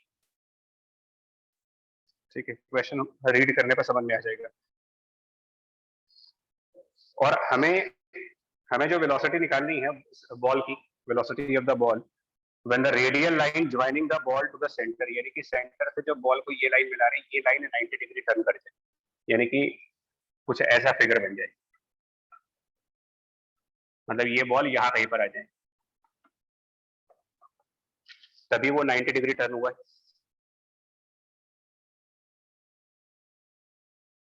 एक चीज देखो, एक तो ये हॉरिजॉन्टल प्लेन पे है, उसमें फ्रिक्शन भी नहीं लग रहा है, और ट्यूब भी अंदर से स्मूथ है। इसमें हॉरिजॉन्टल प्लेन पर एक्सटर्नल फोर्स कौन सी आएगी? हॉरिजॉन्टल प्लेन के ऊपर एक्सटर्नल फोर्स, फ्रिक्शन है नहीं यहाँ पर। ट्यूब और पार्टिकल को सिस्टम रखिए, ट्यूब एंड पार्टिकल सिस्टम, तो ये आपस में जो भी फोर्स लगाए वो इंटरनल हो गई। क्या ट्यूब और पार्टिकल और बॉल और ट्यूब के अलावा कोई तीसरा ऑब्जेक्ट है यहाँ पर जो इनके ऊपर कोई हॉरिजॉन्टल फोर्स लगा सके? नहीं है। तो इसका मतलब लीनियर मोमेंटम उस हॉरिजॉन्टल प्लेन में कंजर्व रहेगा। यस। अब क्या करेंगे, मान लेते हैं कि जब ये यहाँ पर आ गया, तो ये जो ट्यूब है, सपोज ये जो ट्यूब है, इसकी एक हॉरिजॉन्टल वेलोसिटी हो जाएगी, मान लीजिए कुछ vx, इसकी एक वर्टिकल वेलोसिटी कुछ हो जाएगी vy। ये ट्यूब की वेलोसिटी हो गई हॉरिजॉन्टल वर्टिकल डायरेक्शन से। और ट्यूब के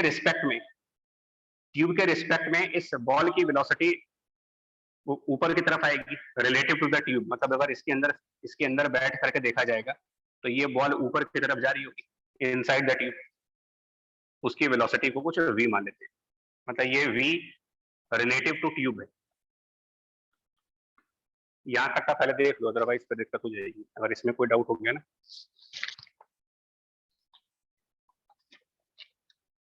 यहां तक ठीक है भाई? Yes sir. अब सपोज करिए कि ये जो हॉरिजॉन्टल प्लेन है ये xy है, horizontal plane xy, x axis के अराउंड लीनियर मोमेंटम कंजर्व करते हैं, x एक्सिस के around initial momentum m into U left side पर, हम लेफ्ट को पॉजिटिव डायरेक्शन मान लेते हैं, राइट को नेगेटिव, तो m into U left side पर इनिशियल मोमेंटम। फाइनली m मास की ट्यूब की हॉरिजॉन्टल वेलोसिटी mvx, और मोमेंटम कंजर्व करते वक्त हमेशा ग्राउंड फ्रेम यूज किया जाता है, तो ग्राउंड फ्रेम में इस बॉल के अंदर और भी वेलोसिटीज होंगी, क्योंकि ये वेलोसिटी तो ट्यूब के फ्रेम में है विद रिस्पेक्ट टू ट्यूब। अगर हम ग्राउंड फ्रेम यूज करेंगे तो ग्राउंड फ्रेम के इसके अंदर ये हॉरिजॉन्टल वेलोसिटी vx भी आएगी और ये डाउनवर्ड वेलोसिटी vy भी होगी विद रिस्पेक्ट टू ग्राउंड अगर देखेंगे तो। Yes sir. तो हॉरिजॉन्टल मोमेंटम में बॉल का भी मोमेंटम कंसीडर करेंगे m इंटू इसकी हॉरिजॉन्टल वेलोसिटी vx, इससे हमें vx मिल जाएगा इक्वल टू u/2, पहली इक्वेशन। उस हॉरिजॉन्टल प्लेन के y डायमेंशन में भी मोमेंटम कंजर्व होना चाहिए, और y डायमेंशन में इनिशियल मोमेंट पर कोई मोमेंटम नहीं है।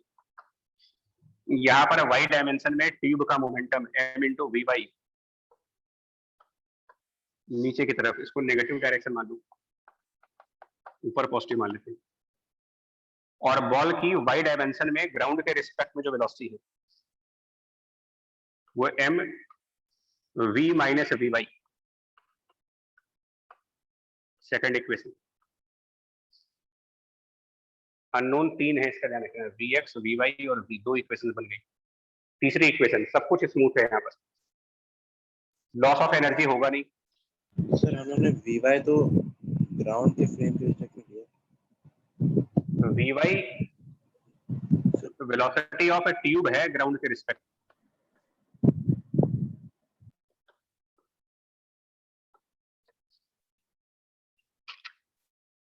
और ट्यूब के अंदर पार्टिकल खुद भी मोशन कर रहा है।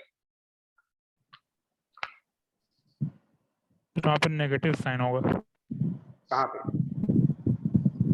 यहाँ नेगेटिव होगा, यहाँ पर, सॉरी। Yes sir. क्या नहीं आ रही समझ में ये इक्वेशन?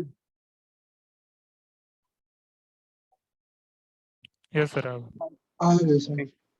तीसरी इक्वेशन बताओ क्या बनाएंगे? सब कुछ स्मूथ है, हॉरिजॉन्टल प्लेन है, ग्रेविटी का कोई काम नहीं है यहाँ पर। Energy sir. वो भी काइनेटिक वाली, पोटेंशियल Yes, sir. आएगी नहीं इसके अंदर। तो initial kinetic energy half mu² equal to final moment पर काइनेटिक एनर्जी हाफ m। पहले ट्यूब के बारे में बात करते हैं। तो ट्यूब की टोटल वेलोसिटी vx और vy का रिजल्टेंट, उसका square vx² plus vy² plus इस पार्टिकल की kinetic energy half m vx² और प्लस y डायमेंशन में v माइनस vy का स्क्वायर। ये हमारी थर्ड इक्वेशन बनेगी।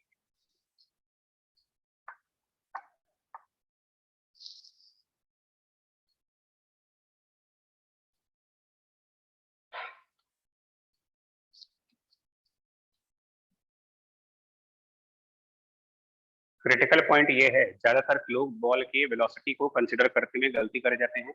उनको पता होता है कि मोमेंटम एनर्जी कंजर्व कराना है, लेकिन ये चीज ध्यान में नहीं आती है कि मोमेंटम कंजर्वेशन के टाइम पर हर एक ऑब्जेक्ट की velocity relative to the ground रहती होगी आपको, और काइनेटिक एनर्जी कंजर्व करते समय भी हमें रिलेटिव टू द ग्राउंड चल रहा है। और हमने क्लास में भी कई बार बोला है कि कंजर्वेशनल लॉस जितने भी हैं वो सब ग्राउंड फ्रेम से ही लगाए जाते हैं।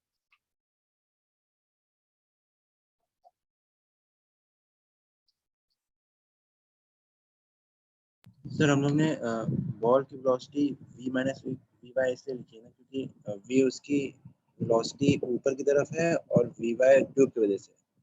हाँ,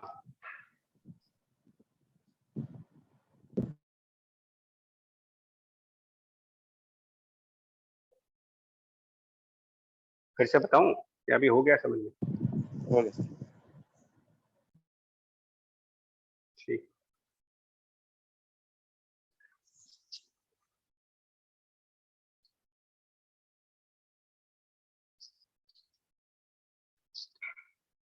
फिर आते हैं 11th में। ये कोई एक क्या है, बीड है, एम मास की बीड है, इसके साथ एक रॉड कनेक्टेड है और रॉड के साथ यहाँ पर एक पार्टिकल अटैच, स्मॉल एम मास का, और ये बीड कहीं पर स्लाइड कर रही है।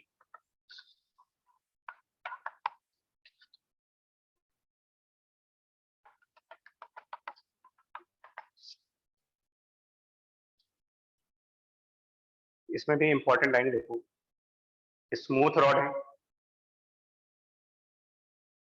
और ये वाली रॉड मासलेस, मतलब ये भी स्मूथ है, ये मासलेस है। स्मूथ पढ़ते एक तो समझ में आ रहा था कि एनर्जी कंजर्व हो जाएगी यहाँ पर।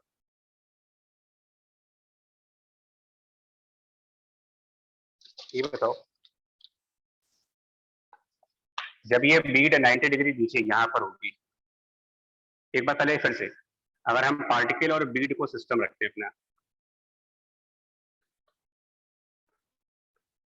तो ये बताइए इन दो के अलावा एक्सटर्नल फोर्स क्या लगेगी? फिर से एक बार बीड को और पार्टिकल को एक सिस्टम इंट्रोड्यूस कर दो। अब बताओ इन दो के अलावा जो बाकी की चीजें हैं उनसे जो फोर्सेस आएंगी वो कौन कौन से डायरेक्शंस में आएंगी? सर एक तो ग्रेविटी होगी नीचे की तरफ। वर्टिकल है ना। हम ये छोड़ देंगे कि बीड और पार्टिकल और ये रॉड, इवन आप रॉड को भी सिस्टम मान सकते हैं, जो मासलेस रॉड है सिस्टम के अंदर रखिए। तो ये क्या फोर्स लगा रहे हैं उनसे हमें कोई मतलब ही नहीं है। हमें इनके अलावा फोर्स देखनी है, तो इनके अलावा ग्रेविटी की फोर्स आएगी जो कि वर्टिकल डायरेक्शन में होगी, सर और यहाँ नॉर्मल पर भी जो लगेगा। नॉर्मल लग सकता है, लेकिन वो नॉर्मल रिएक्शन किधर की तरफ लगेगी?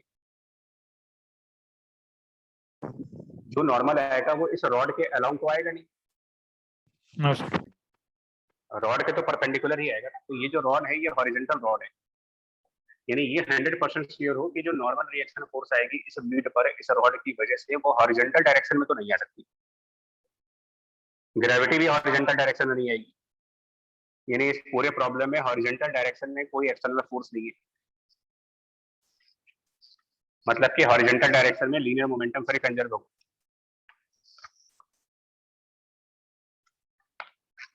और इसमें आप एक वो भी लॉजिक लगा सकते हो कि जो सिस्टम का सेंटर ऑफ मास होगा जी सर, वो मूव नहीं करेगा। रेस्ट पे नहीं मूव करेगा, हॉरिजॉन्टल मूव नहीं करेगा। हाँ सर, ये मत बोलो, सेंटर ऑफ मास चलेगा लेकिन वर्टिकल डायरेक्शन में चलेगा। बीड और पार्टिकल का सेंटर ऑफ मास यहाँ कहीं पर होगा, जो कि L/2 डिस्टेंस कहीं पर होगा। सेम मास है तो हाफ ऑफ डिस्टेंस पे आ जाएगी। ये पॉइंट ट्रेवल तो करेगा बट सिर्फ वर्टिकली ट्रेवल करेगा, हॉरिजॉन्टली आगे नहीं जा सकता, हॉरिजॉन्टली पीछे नहीं जा सकता।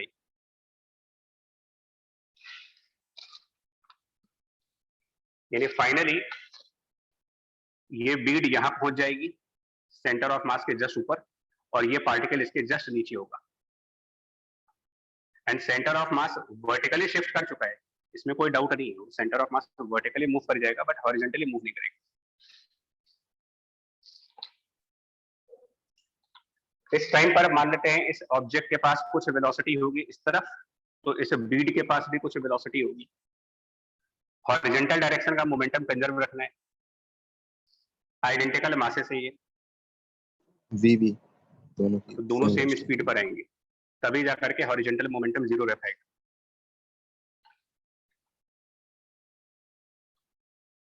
कंजर्वेशन ऑफ एनर्जी देखो, तो ये पार्टिकल L डिस्टेंस से नीचे आ चुका है, इसका loss of potential energy,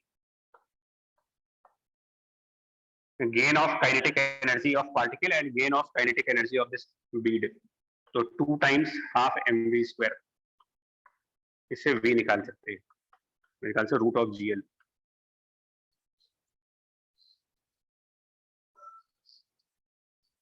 sir इसमें वो चीज नहीं होगी कि जैसे सर ये सर ये रॉड मूव कर रही है तो उसकी वेलोसिटी भी नीचे इम्पार्ट हो जाए, मतलब जो कैरियर की वेलोसिटी होती है वो उसके साथ कनेक्टेड नहीं तो ऑब्जेक्ट वो हो होगी, जाए। बिल्कुल होगी, बिल्कुल होगी कैरियर की वेलोसिटी। लेकिन ये जो v हमने वेलोसिटी लिखी है, ये मैं बोलने जा रहा था अभी, हमने इस पार्टिकल की ये जो v वेलोसिटी लिखी है ये विद रिस्पेक्ट टू ग्राउंड है। जी सर ठीक है सर। ये हमने ग्राउंड के, क्योंकि तभी तो हमने एनर्जी कंजर्वेशन यूज किया ना। यस सर कंजर्वेशन लगाते समय जो भी आप वेलोसिटी यूज कर रहे हैं वो ग्राउंड फ्रेम में, मोमेंटम भी कंजर्व किया हमने। यस सर सही। ठीक है, आगे की इक्वेशन क्या लगाएंगे? स्मॉल m का ट्रेजेक्टरी क्या बन रहा होगा बता सकते हैं? मतलब इसकी मोशन जो होगी वो कौन से पाथ पे हो रही होगी?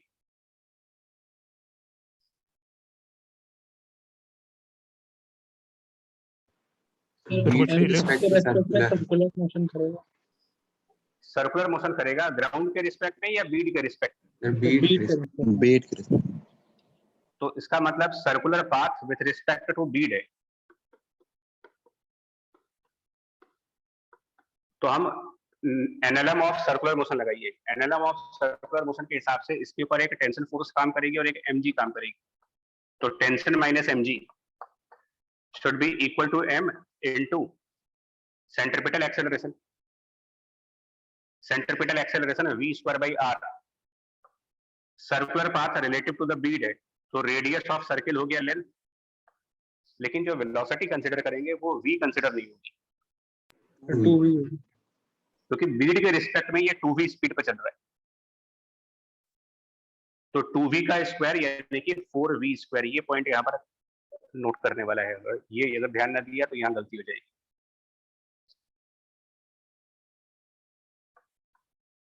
फर्स्ट इक्वेशन, सेकंड इक्वेशन क्या पूछा है वो तो देखा ही नहीं।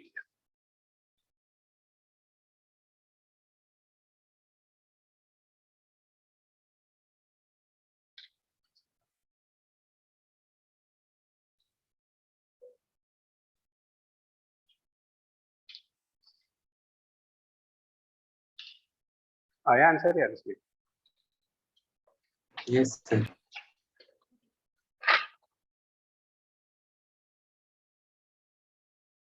इसमें हमको लग रहा है कुछ गड़बड़ हुई है। कैलकुलेट नॉर्मल रेखा, ठीक सही है। टेंशन कितना आएगा इसको जरा सॉल्व करके बताना, टेंशन की वैल्यू क्या है? 5 5 mg। mg। टेंशन 5 mg आई। तो अब यहाँ पर जो नॉर्मल लगेगा वो कैसे निकालेंगे? तो normal equals to t plus mg। हाँ, ये जो बीड है इसका सोचे तो बीड के, क्योंकि ये स्ट्रिंग बीड से भी अटैच है, तो अगर हम बीड का फ्री बॉडी डायग्राम बनाएंगे तो इसमें टेंशन नीचे की तरफ जो कि 5 mg, और ये m मास की बीड है तो इसका एक वेट भी आएगा mg। 5 mg टेंशन के फॉर्म में, mg इसके वेट के फॉर्म में, टोटल 6 mg।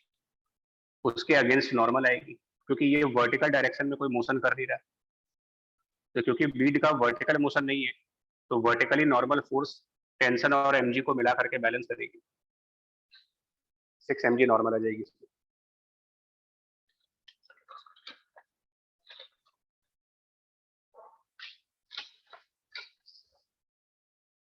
हटा दे। यस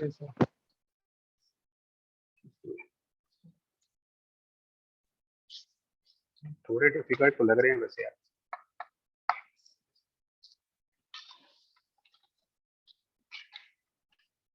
ट्वेल्थ में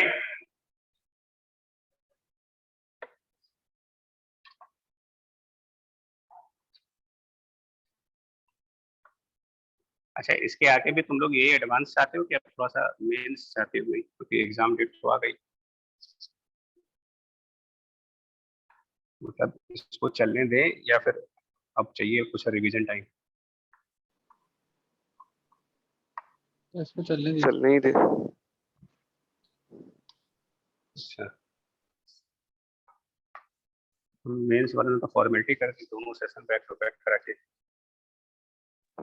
सर दोनों को मर्ज कर देते इससे अच्छा। फालतू में।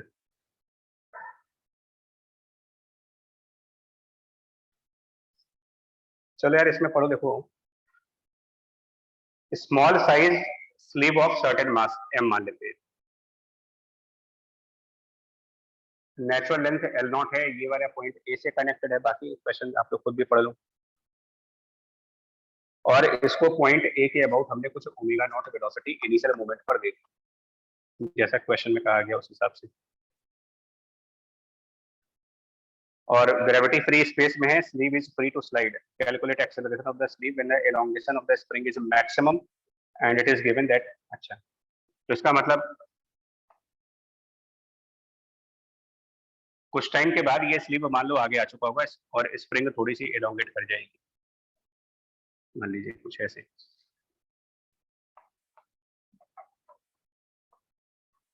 तो ये टोटल लेंथ L मान लेते हैं इसकी, इसकी जो नई लेंथ उसको L मान ली, पहले वाली लेंथ L नॉट, बाद वाली L, और मान लीजिए अब एंगुलर वेलोसिटी बदल चुकी है, ओमेगा हो चुकी है, और मैक्सिमम एलोंगेशन जो आएगा ना, स्प्रिंग का एलोंगेशन मैक्सिमम है, इसका मतलब अब ये स्लीव रॉड की डायरेक्शन में 0 वेलोसिटी पर होगी।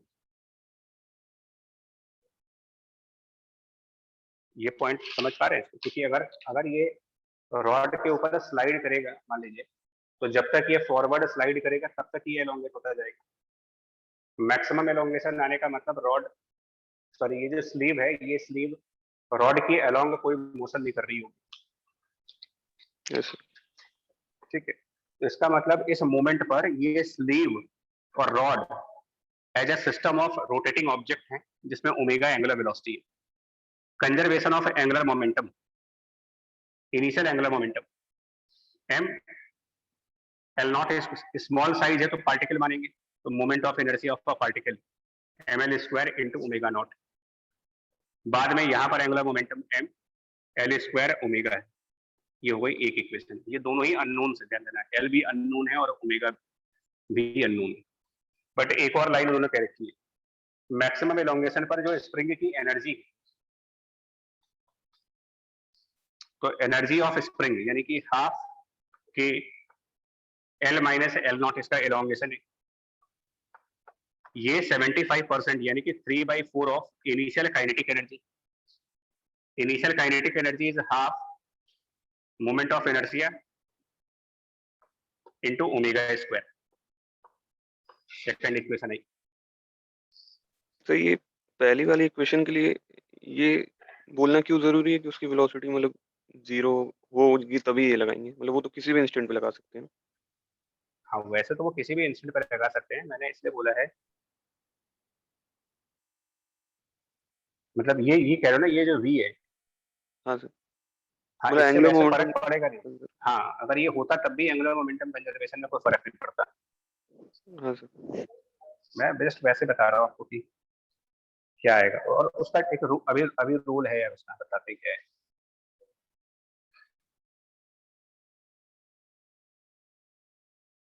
एक मिनट पहले इससे तो देखें ना, इससे क्या होगा, 2 ओमेगा और एल, इससे एल तो निकल पाएगा नहीं। एक और इक्वेशन बनेगी देखो, हाँ अब उस पॉइंट का यूज होगा, एक और अभी अननोन्स कम, अननोन ज्यादा है हमारे पास। Force balance. फोर्स बैलेंस नहीं, मैक्सिमम एलोंगेशन पर फोर्स नहीं बैलेंस होगी, क्योंकि मैक्सिमम एलोंगेशन पर वेलोसिटी 0 है, एक्सेलरेशन नहीं 0 होगा इसका, और वही निकालने को दिया भी है। यही तो पूछा है कि इसमें एक्सेलरेशन कितना होगा, और हम फोर्स ही बैलेंस कर देंगे फिर तो क्वेश्चन का आंसर वैसे 0 हो गया।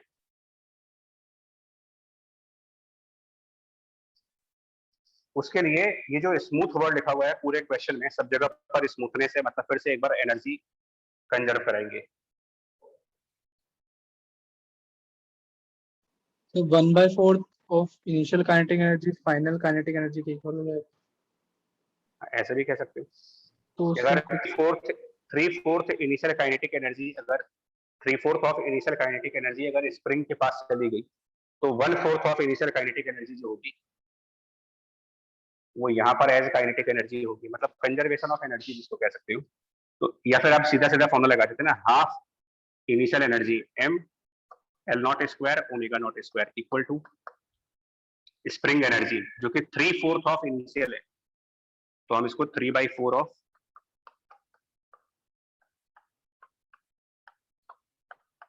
प्लस इस मास की kinetic energy half m L naught square omega square. अब यहाँ पर इस फैक्ट का यूज होगा कि अगर ये v0 नहीं होता ना, तो इस स्लीव के काइनेटिक एनर्जी में एक और टर्म आता हाफ एम वी स्क्वायर।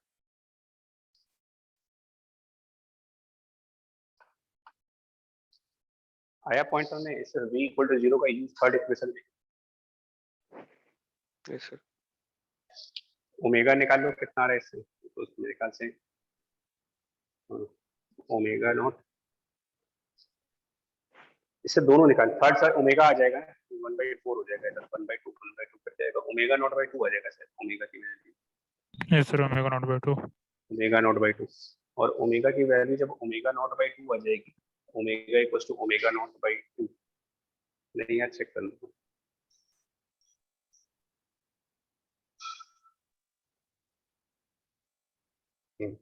तो अब यहाँ तो से राइट साइड में वो ml² हो जाएगा ना, मतलब थर्ड वाले इक्वेशन में ml नॉट लेकर के अरे अरे अरे हाँ वो गलती हुई है, वही मैं देख रहा था, थर्ड में ये एल स्क्वायर होगा, सॉरी थर्ड में ये एल स्क्वायर होगा, तो इसका मतलब कैंसिल आउट नहीं हो रही।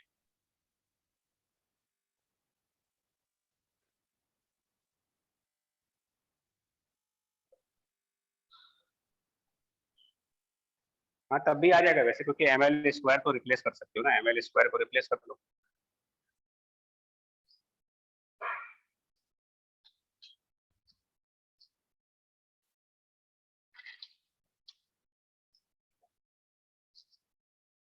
पूरा पूरा एम एल स्क्वायर रिप्लेस कर लो, आंसर आ जाएगा। ओमेगा नॉट बाई 4 आएगा मेरे ख्याल से, देखो एक बार चेक करो आप, ओमेगा नॉट बाई 4 या शायद ओमेगा नॉट बाई 4 आ रहा था आंसर, 4 फर्स्ट और ओमेगा नॉट थर्ड। बाय 4। हाँ और ओमेगा ओमेगा अगर ओमेगा नॉट बाई 4 आएगा तो फर्स्ट इक्वेशन से आपको एल भी मिल जाएगी। अगर omega equal to omega naught by 4 आ रहा है from the first and third equation, तो फर्स्ट इक्वेशन में रखोगे तो एल बराबर 2 एल नॉट आ जाएगा, L equal to 2 L naught, यानी कि एलोंगेशन एल नॉट का होगा। और अब इसकी जो एक्सेलरेशन होगी वो स्प्रिंग वाले फोर्स की वजह से होगी, acceleration of this object will be with मतलब because of the spring force, तो वो हम लिखेंगे स्प्रिंग की force k multiplied by the elongation upon इसका मास जो होगा, फोर्स बाय मास के through acceleration.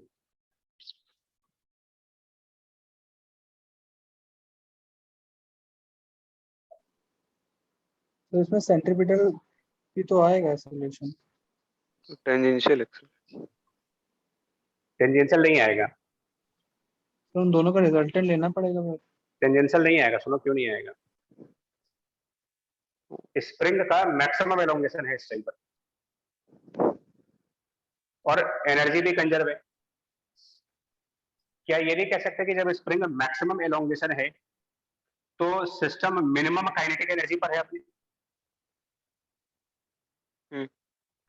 Total energy conserve है, स्प्रिंग सबसे ज्यादा एलोंगेट हो चुकी है, यानी स्प्रिंग के पास मैक्सिमम पॉसिबल एनर्जी जा चुकी है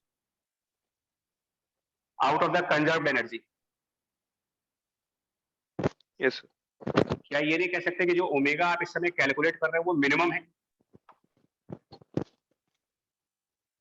अल्फा 0 हो जाएगा, अल्फा 0 होगा, क्योंकि भाई इसके बाद तो ये स्लीव अंदर की तरफ आएगी ना, तो फिर से हमारी जो स्प्रिंग एनर्जी है ये वापस काइनेटिक्स में जाने लगेगी, तो स्पीड बढ़ जाएगी। अभी तो ये स्पीड सबसे लो है, मिनिमम स्पीड पर हो आप, ओमेगा मिनिमम यानी D omega by D T maximum minimum property alpha 0 है इस टाइम, टेंजेंशियली कोई एक्सेलरेशन नहीं, और इसी वजह से इस स्लीव के ऊपर कोई नॉर्मल फोर्स नहीं लगेगी। रॉड और स्लीव के बीच नॉर्मल फोर्स लगेगा ही नहीं, जो लगेगा भी वो सिर्फ mg को बैलेंस करने के लिए लगेगा। फिर सेंट्रीफ्यूगल सेंट्रीफ्यूगल तो तब आएगा ना जब हम रोटेटिंग फ्रेम्स में जाएं, ग्राउंड फ्रेम्स में सेंट्रीफ्यूगल कहां दिखाते हैं, वो तो एक स्यूडो फोर्स है। सर लेकिन किसी और इंस्टेंट पे अगर हमें निकालना है टेंजेंशियल एक्सेलरेशन तो अल्फा निकालना पड़ेगा, लेकिन उस समय तो सर वेलोसिटी भी 0 नहीं होगी स्लीव की, तो वो हम लोग लगा सकते हैं मतलब आर नहीं अल्फा। नहीं, उस समय फिर कोरियलिस फोर्स भी आएगी, हाँ सर वही, क्योंकि रोटेटिंग फ्रेम के रिस्पेक्ट में जब आपका ऑब्जेक्ट मूव करने लगता है तो Coriolis force v cross omega एक और क्लास में बताया गया था, यस सर, वो बहुत फिर वो डिफिकल्ट हो जाएगा।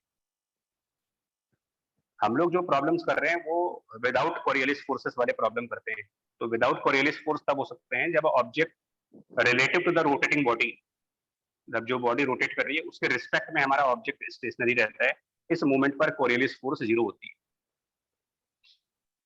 शायद आपको एक और क्लास में बताया था कि Coriolis force 2 times m minus में -2m v क्रॉस ओमेगा बताया था, जिसमें v कहा था कि जो ऑब्जेक्ट है उसका रोटेटिंग फ्रेम के रिस्पेक्ट में वेलोसिटी होती है, यस सर, वो नहीं आएगी यहाँ।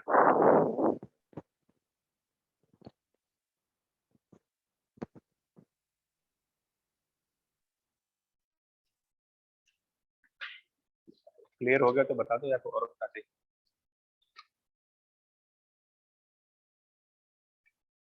तो ये जो एक्सेलरेशन आए हैं इसको ओमेगा स्क्वायर आर से भी मतलब देख सकते हैं, उतना ही आएगा। जो ये एक्सेलरेशन आई है इसको आप ओमेगा स्क्वायर आर से देखना चाहते हो, निकाल के देखो, ओमेगा स्क्वायर इंटू 2l करना पड़ता है, ओमेगा स्क्वायर इंटू 10 करो। हाँ सर,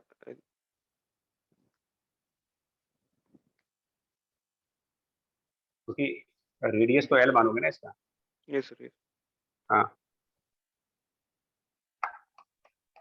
सेंट्रीफ्यूगल में फिर बोल रहा हूँ यार, सेंट्रीफ्यूगल मत दिखाया करो, सेंट्रीफ्यूगल तब दिखाया जाता है जब आपसे ये कहा जाता है कि what is acceleration of the object sleeve with respect to the rod, तब हम कहते हैं कि सेंट्रीफ्यूगल फोर्स आएगी।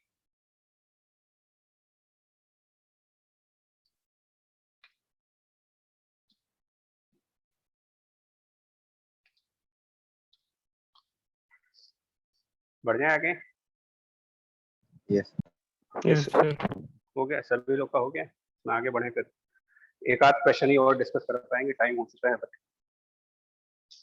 यहाँ तक कर लेते हैं, बाकी आखिरी के 4-5 क्वेश्चन तो हमको लग रहा है प्रोजेक्टाइल वाले शायद हो जाएंगे।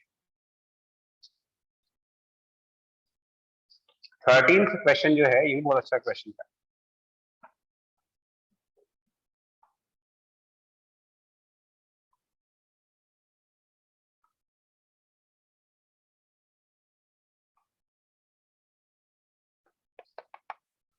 इसमें cube of mass m length इसकी जो एल है उसका मास एम है। Place over a large platform है ना, as shown in the figure. Coefficient of friction 0.5 दे रखा है इन दोनों के बीच में, क्यूब और प्लेटफॉर्म के बीच में 0.5। प्लेटफॉर्म को रेस्ट से मूव किया और एक्सेलरेशन रखा 6 मीटर पर सेकंड स्क्वायर का। ये बताओ ये स्लाइड करेगा कि नहीं करेगा? 6 मीटर पर सेकंड स्क्वायर से जब हम अपने प्लेटफॉर्म को एक्सेलरेट करेंगे तो relative to the platform, relative to platform इसके ऊपर एक स्यूडो फोर्स लगेगा बैकवर्ड डायरेक्शन में। स्यूडो और स्यूडो फोर्स हमेशा ऑब्जेक्ट के सेंटर ऑफ मास पर दिखाया जाएगा। सो क्यूब की सेंटर ऑफ मास पर एक स्यूडो फोर्स दिखाएंगे, mass into the acceleration of the observer, यानी कि m इंटू 6 स्यूडो फोर्स। क्या ये स्यूडो फोर्स फ्रिक्शन के लिमिटिंग वैल्यू से ज्यादा है? तो वो निकालें। फ्रिक्शन का लिमिट कैलकुलेट करें अगर, तो म्यू 0.5 और नॉर्मल रिएक्शन जो नॉर्मल लगेगा वो ऑब्वियसली mg के बराबर आएगा, और g को यहाँ 10 मान लें अगर तो 5m बन रहा है। मतलब फ्रिक्शन के लिमिट से ज्यादा स्यूडो फोर्स है, मतलब कि प्लेटफॉर्म के रिस्पेक्ट में ये क्यूब बैकवर्ड स्लाइड कर जाएगा। यहाँ तक ठीक है? ये तो ठीक है, तो कंफर्म हो गया ना कि ये क्यूब जो है वो प्लेटफॉर्म के रिस्पेक्ट में पीछे जाएगा। अब टॉपल कब करेगा? तो उसकी कंडीशंस याद करते हैं रोटेशनल मैकेनिक्स में। क्यूब के टॉपल करने की जो कंडीशंस होंगी वो कैसी होंगी? क्यूब का फ्री बॉडी डायग्राम बनाएंगे ना, अब फ्री बॉडी डायग्राम प्लेटफॉर्म के रिस्पेक्ट में, तो हम लोग इसमें एक mg का फोर्स दिखाएंगे, प्लेटफॉर्म के रिस्पेक्ट में स्यूडो फोर्स 6m का, क्योंकि प्लेटफॉर्म के रिस्पेक्ट में ये बैकवर्ड स्लाइड कर रहा है तो फॉरवर्ड डायरेक्शन में फ्रिक्शन फोर्स जो कि 5 इंटू एम है, और एक normal reaction force. Normal reaction force centre से पास नहीं हो सकता, जब तक टॉपल नहीं हुआ है तब तक की बात करिए। जब तक ये टॉपल नहीं हुआ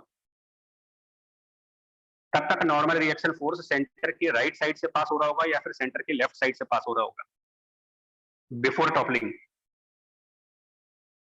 तो नहीं भैया, क्योंकि देखो ना फ्रिक्शन जो है वो सेंटर के अबाउट एक टॉर्क प्रोवाइड कर रहा है। फ्रिक्शन का सेंटर के अबाउट एक एंटी क्लॉकवाइज टॉर्क बन रहा है। बिफोर टॉपलिंग नेट टॉर्क 0 आना चाहिए, तो इसका मतलब हमें एक क्लॉकवाइज डायरेक्शन में टॉर्क चाहिए। अब आप बताओ नॉर्मल को किधर दिखाएं? नॉर्मल को सेंटर की लेफ्ट दिखाओगे या सेंटर के राइट दिखाओगे ताकि एक क्लॉकवाइज टॉर्क बने और फ्रिक्शन के टॉर्क को बैलेंस कर ले? लेफ्ट में। लेफ्ट से लेफ्ट में। और कितना लेफ्ट? नॉर्मल को सेंटर से कितना लेफ्ट दिखाएं ताकि नॉर्मल की सेंटर के अबाउट जो टॉर्क बने और फ्रिक्शन की जो सेंटर के अबाउट टॉर्क बने ये एक दूसरे को बैलेंस करते रहे। जब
आ गए? Yes yes sir. Yes sir. ठीक। तो ये x निकालो कितना आएगा, नॉर्मल m इंटू जी के बराबर है, m इंटू जी, जी को 10 मान लीजिए, L/4 मैंने न्यूमेरिकल तो वैल्यू कितनी आ रही, 2 n बराबर एम जी बराबर 10, न्यूमेरिकल वैल्यू 2 आएगी शायद, 2 मीटर, यानी कि सेंटर से 2 मीटर पीछे नॉर्मल लग रहा है। आप सुनिए, यानी कि इस केस में जो नॉर्मल रिएक्शन फोर्स है उसका point of application, normal reaction force की पॉइंट ऑफ एप्लीकेशन सेंटर से 2 मीटर पीछे लग रही है, जहां नॉर्मल लग रहा है सेंटर से 2 मीटर पीछे, और प्लेटफॉर्म के रिस्पेक्ट में ये क्यूब बैकवर्ड स्लाइड कर रहा है। तो जैसे ही ये पॉइंट जहां पर नॉर्मल रिएक्शन फोर्स है, जैसे ही ये वाला पॉइंट प्लेटफॉर्म के एज को क्रॉस करेगा, क्या अब पॉसिबल होगा नॉर्मल को इसको बैलेंस कर पाना?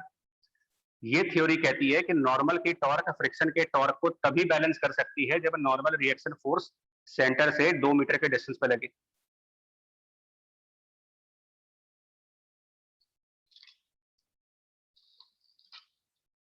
अभी इस इनिशियल मूवमेंट पर ये सेंटर प्लेटफॉर्म के एज से कितने डिस्टेंस पर है? सेंटर का distance from the edge of platform 4 metre का, और प्लेटफॉर्म के रिस्पेक्ट में ये पीछे भाग रहा है, बैकवर्ड जा रहा है ये।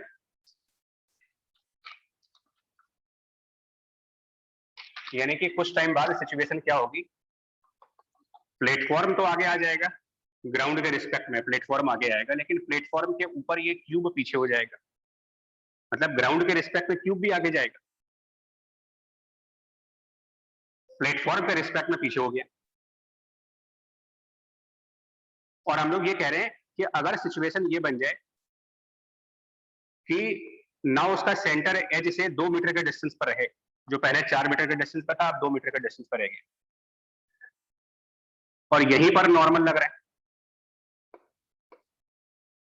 इसके बाद क्या होगा, क्या नॉर्मल, इसके बाद वाला केस लें अगर, तो नॉर्मल आउटसाइड नहीं चला जाएगा इधर?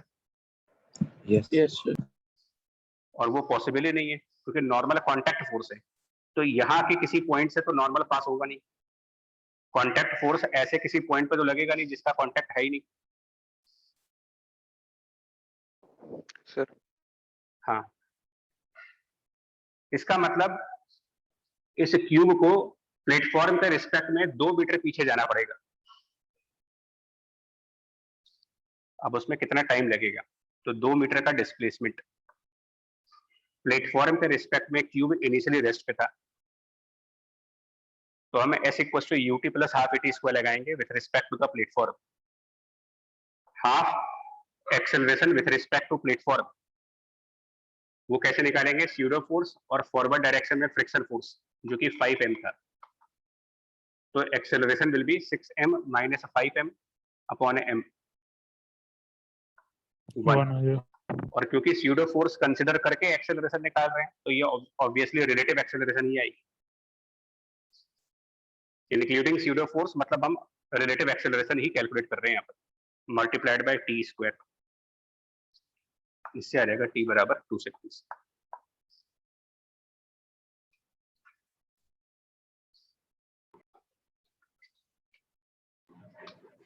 सर 20th का आंसर नहीं मैच है।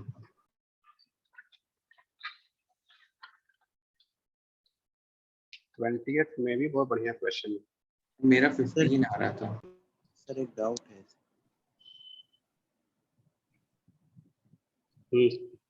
सर अगर फ्लोर में फ्रिक्शन लगेगा तो जो सूडो फोर्स हम लोग कंसीडर कर रहे हैं मास में, वो कम हो जाएगा, तो कुछ चेंज आएगा क्या?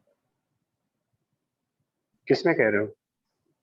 सर इसी प्रॉब्लम में अगर जैसे फ्रिक्शन होता ग्राउंड में, हम्म, तो जो सूडो फोर्स लग रहा है उसमें चेंज आता?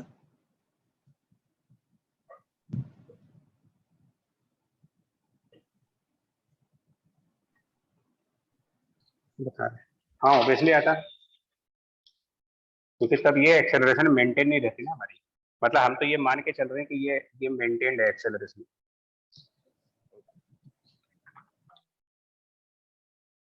लिखा भी है क्वेश्चन में, कांस्टेंट एक्सेलरेशन 6 मीटर पर सेकंड स्क्वायर।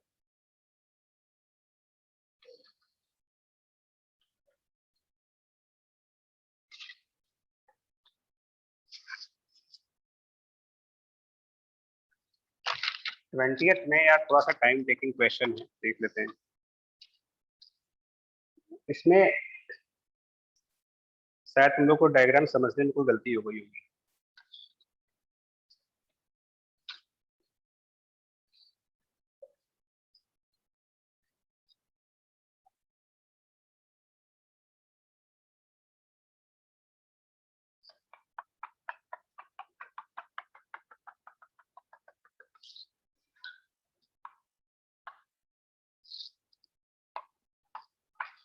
ये जो बी है ना, बी ध्यान से पढ़िएगा, इसमें एक्चुअली बी जो है वो जस्ट एक कवर है, मतलब यहाँ पर बी का कोई सरफेस नहीं है, मतलब ब्लॉक ए डायरेक्टली ग्राउंड के टच पे है, ब्लॉक ए डायरेक्टली ग्राउंड के टच पे, और ये जो कवर है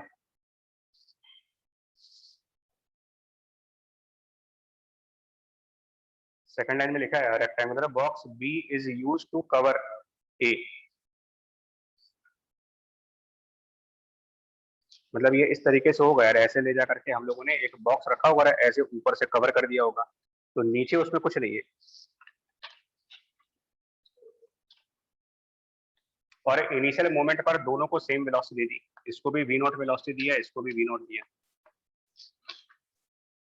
क्या होगा इसमें जानते हो? सर इसमें इनिशियली रिलेटिव वेलोसिटी 0 है, तो सर रिलेटिव एक्सीलरेशन निकाल के फिर टाइम निकालिए कि वो राइट वाली बॉल से कब कोलाइड करेगा। ठीक सर फिर उसके बाद उस टाइम के बाद दोनों की एब्सोल्यूट वेलोसिटी निकाल के मोमेंटम कंजर्व करके वेलोसिटी निकाल ली, फिर उसके बाद वो लेफ्ट साइड जाएगा, सर वो निकाला टाइम, उसमें फिर मतलब दोनों की रिलेटिव वेलोसिटी 0 हो गई, तो उस टाइम कोलिजन ही नहीं हुआ, मतलब ऐसे किया तो सर 15 आया।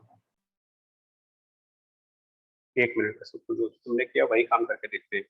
पहले तो ये बताओ, जब ये object A v not placed on the ground है, तो इसके ऊपर एक काइनेटिक फ्रिक्शन लगेगा, ये रिटार्डेट होगा, फ्रिक्शन की वजह से जो रिटार्डेशन आएगी वो म्यू ए मल्टीप्लाइड बाय जी आएगी, और ये जो बी वाला कवर है इस ये यहाँ पर ग्राउंड को टच कर रहा है और यहाँ पर ग्राउंड को टच कर रहा है, इन दो पॉइंट्स पर, तो इन दोनों पॉइंट्स पे फ्रिक्शन लगेगा और ये भी रिटार्डेट होगा, ये म्यू ऑफ ए इंटू जी से रिटार्डेट होगा। किसका म्यू ज्यादा है एक बार देखो, म्यू बी 0.6 है और म्यू ए 0.4।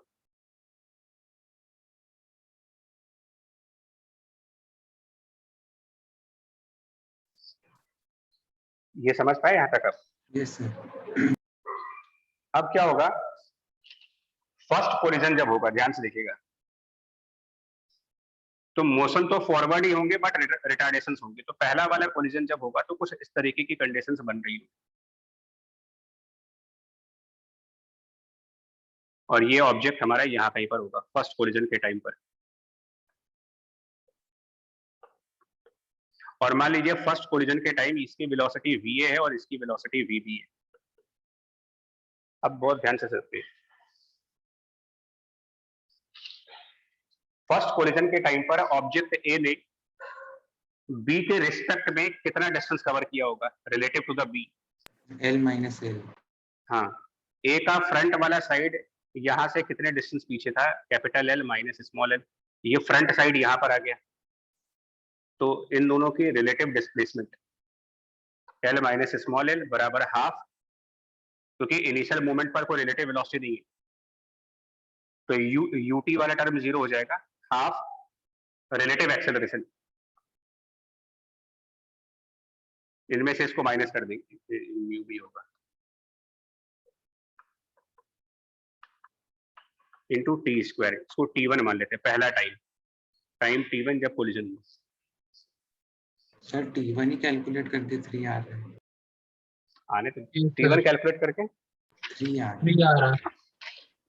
अच्छा, तो इसमें आंसर में क्या प्रॉब्लम है सर? आंसर आपने 3 बताया। टोटल टाइम 3 है। एक मिनट रुक जाओ, हम बता दें फिर से। तो कुछ हमसे गलती हुई होगी। अच्छा,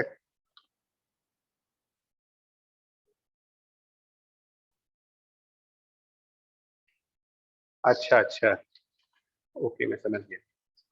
तुम्हारा आंसर कितना आ रहा है? 15। नहीं, तो बताते हैं सर। तो T1 3 आ रहा है इसको सॉल्व करके। Yes sir. चलिए इसको आने दो। मतलब 3 सेकंड के बाद कोलिजन हो जाएगी, और कोलिजन के टाइम पर VA और VB निकाल सकते हैं।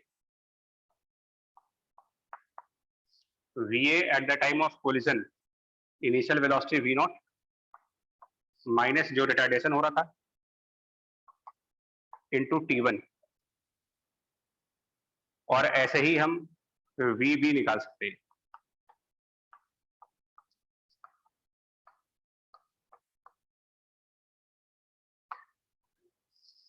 ठीक है, यहां तक कोलिजन से पहले वाली वेलोसिटीज। दोनों सेम मास के हैं, इसको ध्यान देना, दोनों सेम मासेस के हैं और इलास्टिक कोलिजन हुआ है। क्या कंसेप्ट वेलोसिटी लगेगा? एक्सचेंज हो जाएगी। वेलोसिटी एक्सचेंज हो गई। वेलोसिटी एक्सचेंज होने के बाद, मतलब ये VA और ये VB, कोई न्यूमेरिकल वैल्यूज तो है नहीं इसमें, है कोई बात नहीं। मतलब फर्स्ट कोलिजन के बाद जो वेलोसिटी A के पास थी वो B के पास पहुंच गई, और B वाले की वेलोसिटी A के पास आ गई, एक्सचेंज हो गई वेलोसिटी। अब उसके बाद की सिचुएशन देखो।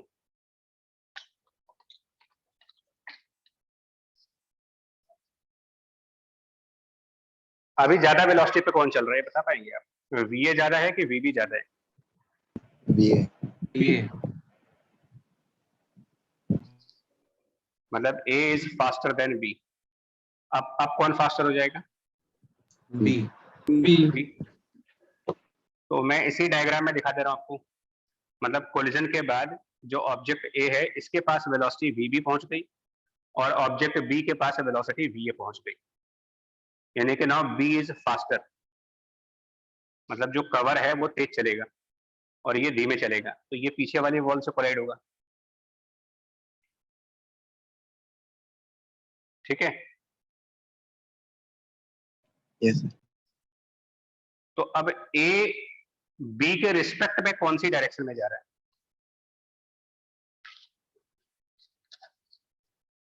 बताइए। B Backward. फास्टर है, हाँ। अब बहुत ध्यान से सुनिएगा, A with respect to B, पहला कोलिजन होने के बाद, वेलोसिटीज एक्सचेंज होने के बाद, B is faster, A is slower, मतलब कि with respect to B A is moving backward, and it will cover a displacement of capital L minus L second collision के लिए, इक्वल टू फर्स्ट कोलिजन के बाद जो velocities exchange हुई हैं उसके हिसाब से इनकी अब इनिशियल रिलेटिव वेलोसिटी क्या रखेंगे? 6। 6 आ रही है वो, यस यस सर। है ना? कि कौन से डायरेक्शन में? A with respect to B देख रहे हो आप, तो 6 इस तरफ ही आएगी, yes sir. Into time T2 मानेंगे, T2 टाइम बाद दूसरा कोलिजन होगा। फर्स्ट कोलिजन होने के बाद भी तो फ्रिक्शंस इनको रिटार्डेट करते रहेंगे, क्योंकि एब्सोल्यूट मोशन तो अभी भी फॉरवर्ड हो रहेंगे, एब्सोल्यूट मोशन अभी भी फॉरवर्ड है, तो फ्रिक्शंस अभी भी बैकवर्ड लगेंगे। यानी यहाँ पर म्यू A इंटू जी का acceleration due to the friction force, और यहाँ पर म्यू B इंटू जी की acceleration due to the friction force.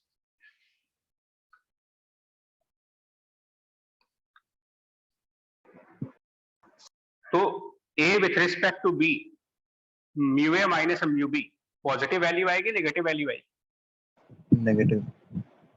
Negative. तो plus half relative acceleration into T2 square. इससे T2 निकाल के देखें कितना आएगा।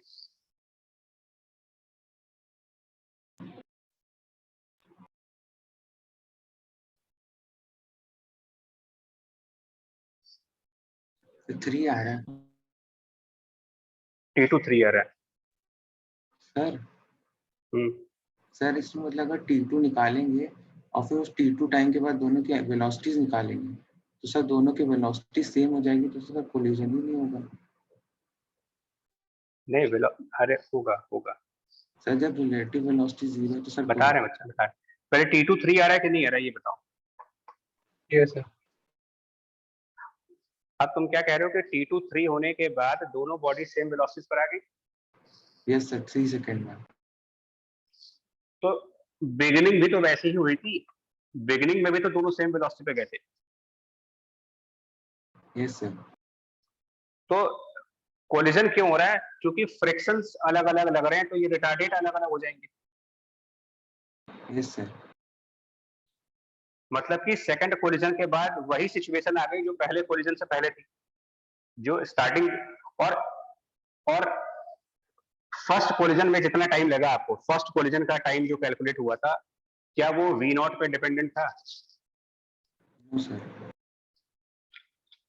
तो दोनों सेम वेलोसिटी से स्टार्ट हुए थे, बट वो सेम वेलोसिटी कितनी थी इस पे तो डिपेंड किया नहीं था आपका पहले कोलिजन का टाइम। सर मैं ये कह रहा हूँ कि मतलब सेकंड कोलिजन जो है वो लेफ्ट वॉल पे नहीं होके राइट वॉल पे होगा। सर लेफ्ट नहीं, वॉल पे, क्योंकि सर अगर लेफ्ट वॉल पे निकालेंगे वेलोसिटी तो दोनों के वेलोसिटी सेम हो जाएंगी। हाँ, फिर उसके बाद वो राइट जाएगा रिलेटिवली ए, तो तब कोलिजन होगा। क्योंकि सर जब रिलेटिव वेलोसिटी सेम हो गई तब सर कोलिजन कैसे होगा मतलब। एक कुछ कंफ्यूजन हो गई है। एक्सेलरेशन तो है ना सर, रिटार्डेशन। कुछ कंफ्यूजन हो गई होगी, क्यों? मैं कह रहा हूँ ये चल तो फॉरवर्ड ही रहे, अब जो सेकंड कोलिजन होगा उसमें कुछ ऐसा होगा।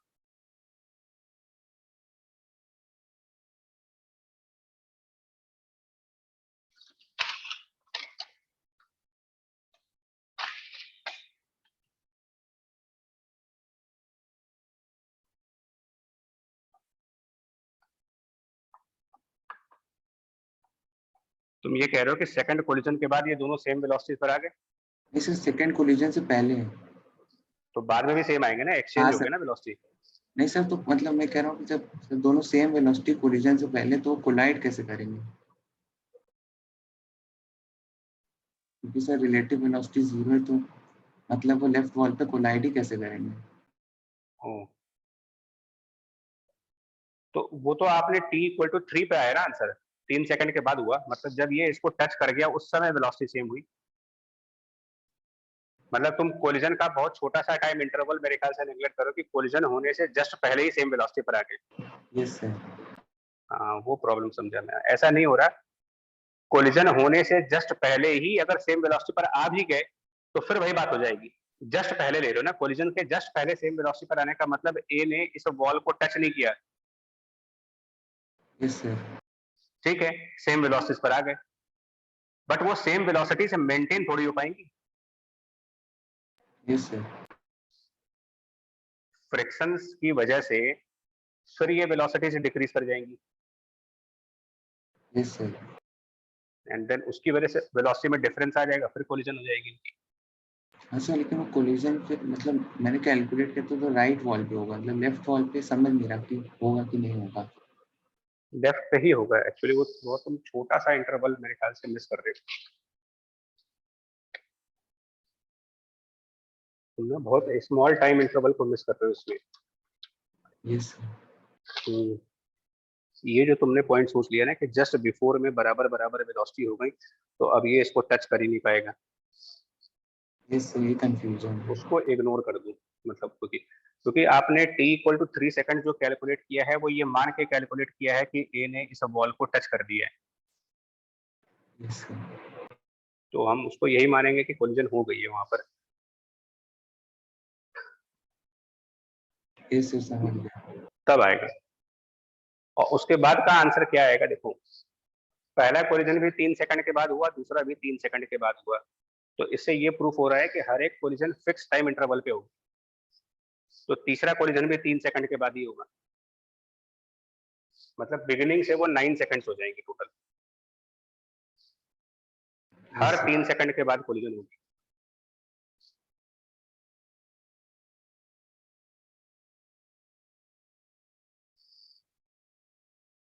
ठीक है सचिन, उसको इग्नोर कर दो, वो स्लाइट जो तुम गैप सोच रहे हो ना कि वो होगा नहीं, वो मेरे ख्याल से न्यूमेरिकली करेक्ट नहीं माना जाएगा। Yes, sir. ठीक है चलो इतना ही रखो, बाकी अपना ट्राई कर लो जितने हैं।